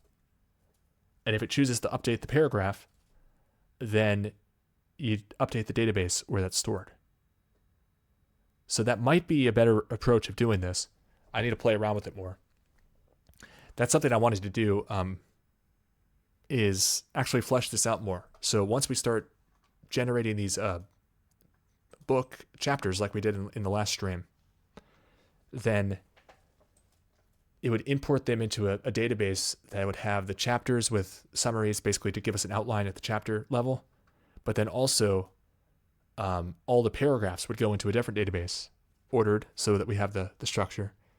And then we decide how to improve it, iteratively improve it. It's still tricky though. Like there's still a lot of, it's still a tricky task. And the reason I'm thinking is like, okay, what if there's a character that you want to introduce into the book? And you want to be able to say, okay, I have this new character. I really want to introduce this. I want these events to happen sometime throughout the book. If you're sitting on an 800-page book, that's not going to fit in the context window. So in these same problems keep rearing their heads. Say, for example, if we're running a really long web system, and we want to add new functionality, but like which code do we give to it? How do we incorporate the response back? Once we can unlock that, and that's something that has to be unlocked before people can actually use AI agents at scale. So all these people like yelling about AI agents being the future and everyone needs to use AI agents, until they solve that problem, which is, I think it's possible to solve it. But that's kind of like the big $1 million problem at this point. So let's see how it uses the tools here. So function call none. Once again, the model is asking us for clarification because it doesn't have enough information yet. That's interesting. So it says, specify the number of days for which you want the weather forecast in Glasgow, Scotland. Then the user we add in 5 days. And then it says, okay, use these tool calls. Tool calls are function. Here are the arguments. The location is Glasgow, Scotland. Format Celsius, number of days 5. The function name to use, get end day weather forecast. So you could imagine here, it could be any function that you could dream up. So our function for the book writing would be, potentially, if we wanted to go down this route, which we might not want to. We might just want to get text responses back and parse them out. And that was another thing. Shoot, that was one other thing I wanted to do today. Maybe we'll do a part 3. I wanted to incorporate parsers. So this is even a much larger, more important issue than function calling. It's all about knowing which models we have at our disposal. The better the model, the better. Although there's kind of a trade-off between price and quality a lot of times. Actually, I don't think that's the right way to put it, price-quality trade-off, because usually you have to pay more to get more quality. So there's a trade-off between value and, well, we want the highest value. Sometimes we have to pay more to get the quality that we need. But sometimes we can pay less and get the quality we need. But then once we know about the models, we need to start thinking about how do we prompt these models? And then how do we take action with the responses we get? And I think the best way to do that is to be able to be flexible on our feet. Like in this example, I'm just asking for a list of functions, basically, because I'm making a plugin. And what I need to be able to do is parse this out and actually, for this example here, I have a big list where I have function name and params for every item here. So this is much more rigid and structured than this. Because this, I don't know if it's going to have like 32, 33, 34, like this example, or if it's going to have these little ticks next to it, right? Or this one has like these sections with markdown. The double stars means bold and markdown. Then like the little dash here. But my small little JavaScript parser can roll with all of them. So that's something else I wanted to incorporate as part of these workflows, is ways to use parsers so that it can give a whole variety of different response types, although we want to kind of narrow it down with the right prompting. But then being able to parse it and being able to have, say, a list of items versus just a big blob of text. And then to be able to loop over those items. So I'm realizing we didn't really solve all the problems I wanted to solve today, but we did tackle one that I wasn't expecting to, and that is to get the save working with the backend. So rewatch that if you're just joining us, the PHP and the database stuff. That is super useful. You can apply it everywhere. One hurdle that people should jump over, I think, is getting a web server running on your computer. IIS is great for Windows, Nginx for Linux and Mac, and there's a bunch of other options. Just search like local web server Mac or whatever OS you're on. There might be something built in.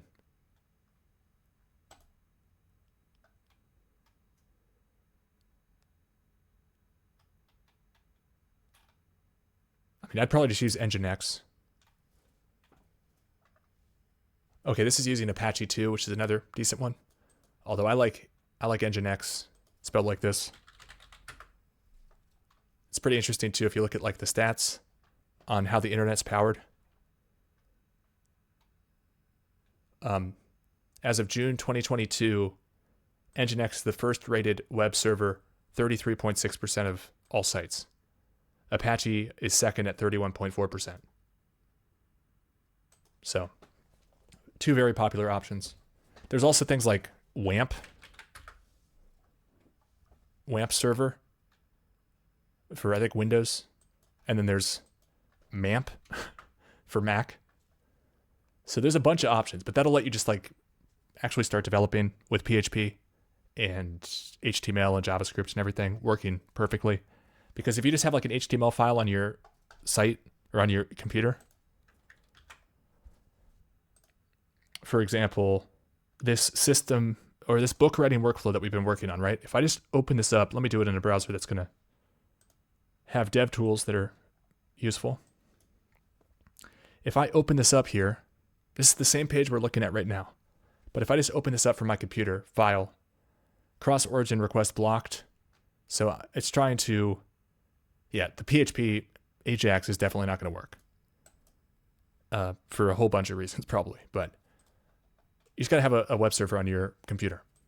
Problem solved. In Windows, I just recommend, and let me just ask ChatGPT for the record here for everyone's benefit, how to set up IIS and PHP Windows.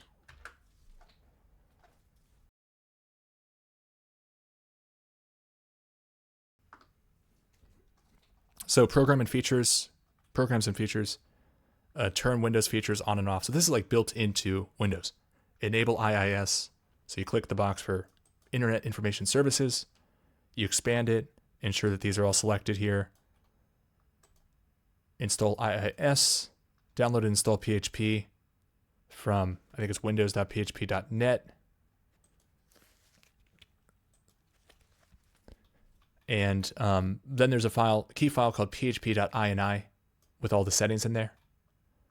And then it's kind of a little bit involved, but once you get it set up, it's beautiful. So then you have to open up IIS Manager and add a handler mapping that maps anything that's .php to fast CGI module, and you give it the executable that you just downloaded, phpcgi.exe, and it says also add a fast CGI application, set environment variables, and then you're good to go, hopefully. So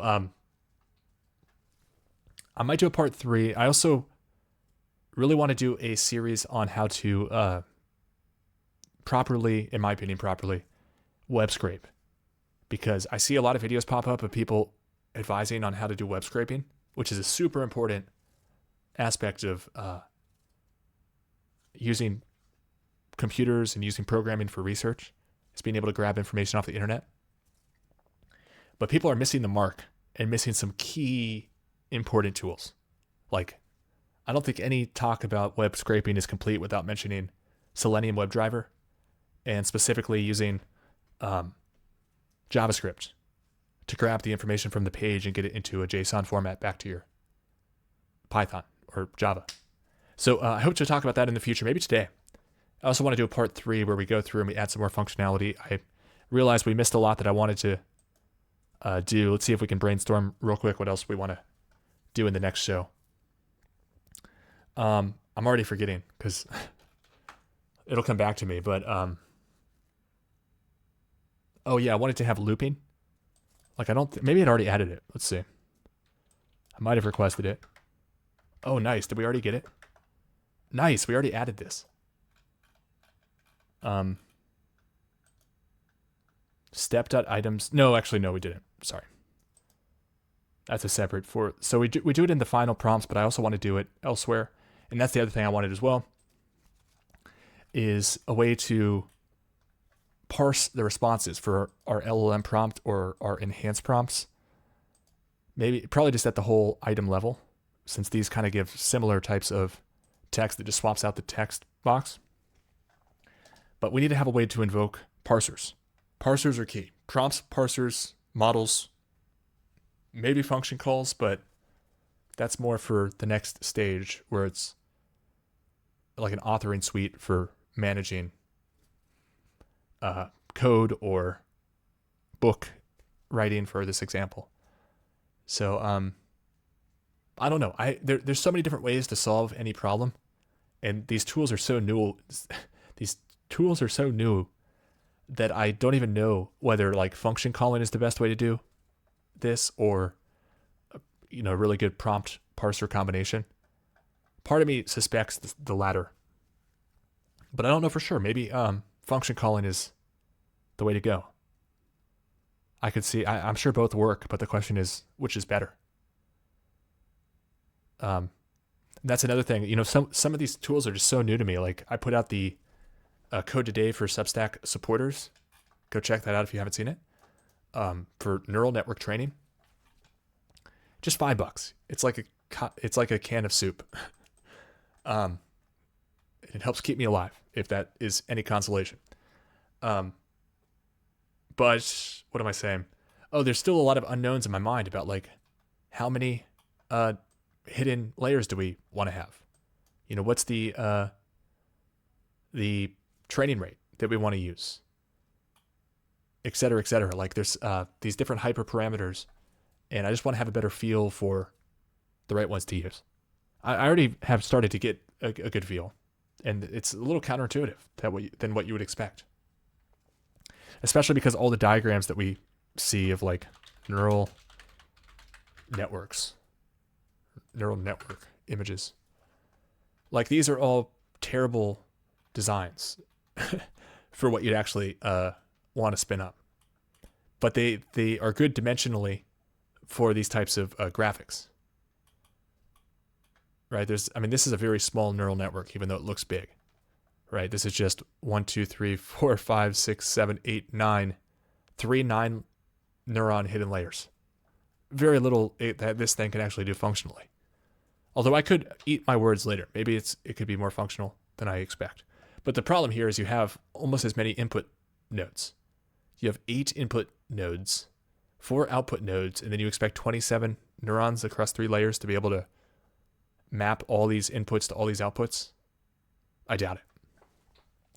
But I understand why this is required because of the necessity of fitting it into a graphic. So, also the problem with the graphics for neural networks, and I talk about this in the video if you haven't seen it, is really what we're building behind the scenes when you do a neural network in PyTorch is the area between these columns.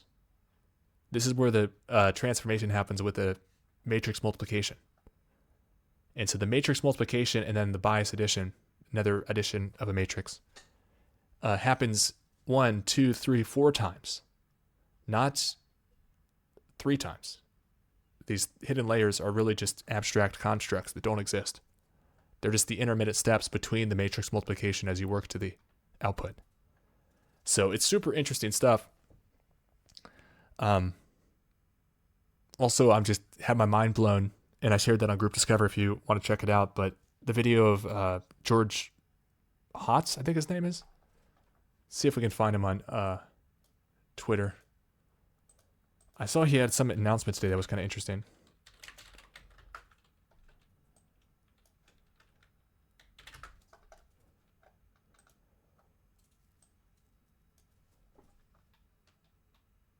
Right here. 13 months ago, we said we'd get AMD on machine learning performance. Today, in machine learning performance training 4.0, Tiny Box, I think is the name of his company, Tiny Corp, did it before AMD could. So I'm not exactly sure what that means. I mean, he has a picture here of Tiny Box Red versus Tiny Box Green. I think red uses AMD, green uses NVIDIA. And I looked it up. I think this AMD card is just maybe 3 or 4 times cheaper, maybe more, than this NVIDIA card. And I'm not exactly sure what we're supposed to make out of this, to be honest. The latency here shows that the NVIDIA card ran faster. at a 3-to-4 ratio. But I'm not exactly sure what else to make of this, other than he's seemingly somewhat declaring victory here. But my point is, I had this found this series of videos. Let me show you, where he is programming a chess neural network, and I thought this was super interesting. Given I thought this was super interesting because as soon as he started typing in convolutional neural network layers, he does get off on like a bunch of tangents, which is fine. It's understandable. Where is it?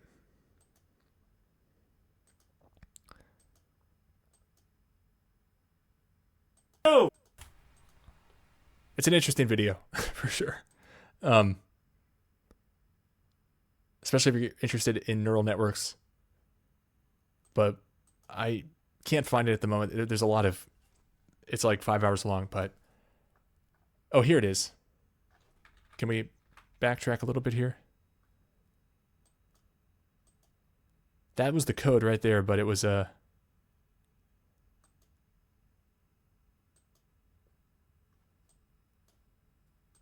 it's not going to load for me.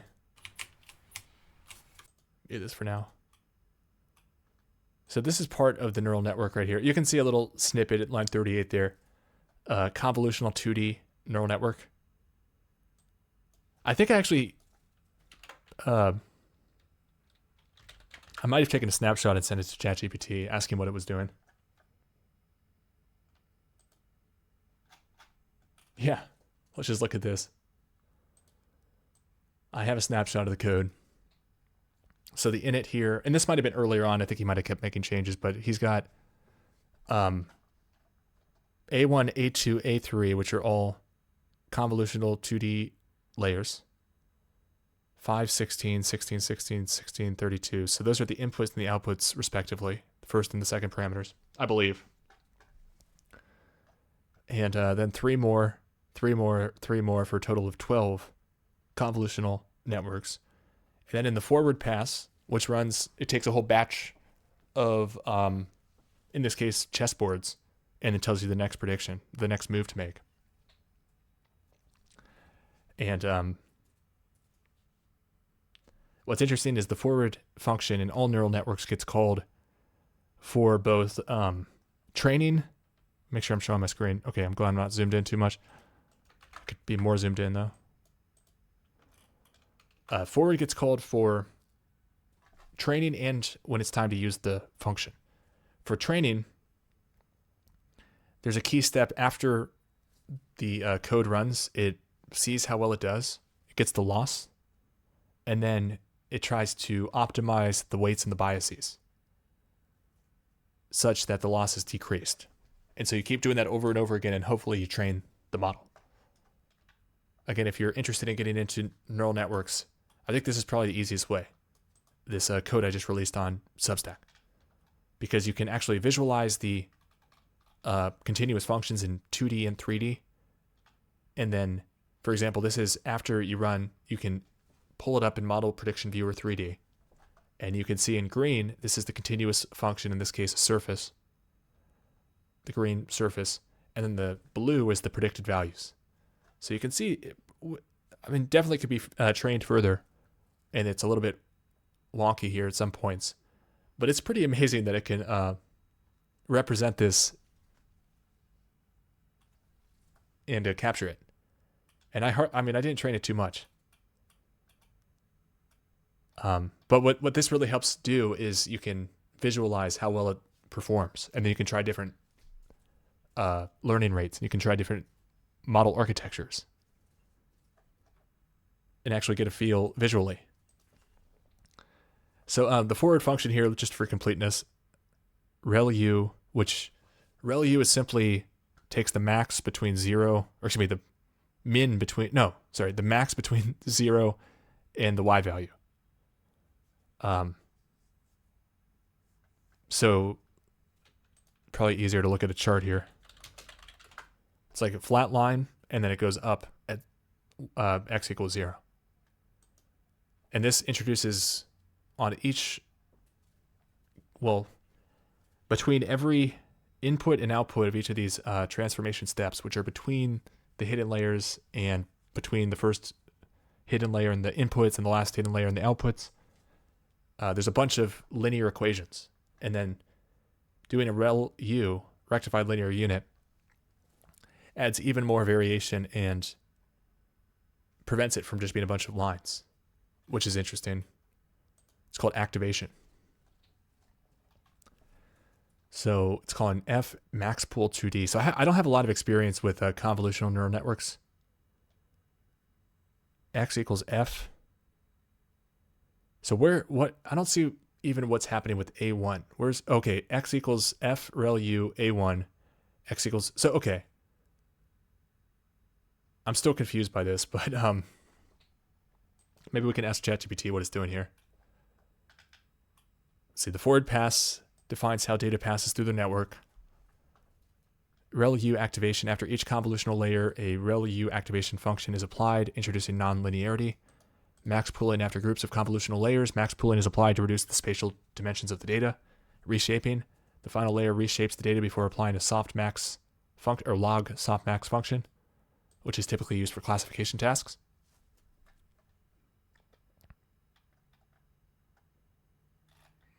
That was one of my follow-up questions there, but what I'm really interested in is, okay, wait, is that what the code said? F.ReLU self.A1.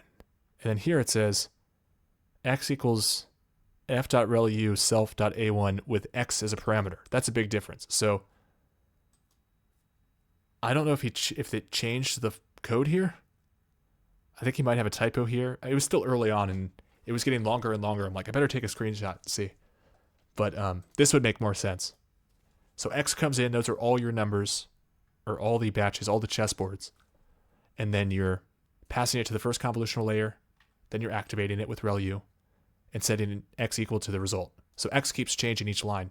It's both the input and the variable we're setting. So transformation after transformation, starting with these convolutional transformations. Actually, convolutional all the way through. All right, so we'll start wrapping up. Thank you, everybody, for tuning in. Thank you to the people who support the show, those of you who do.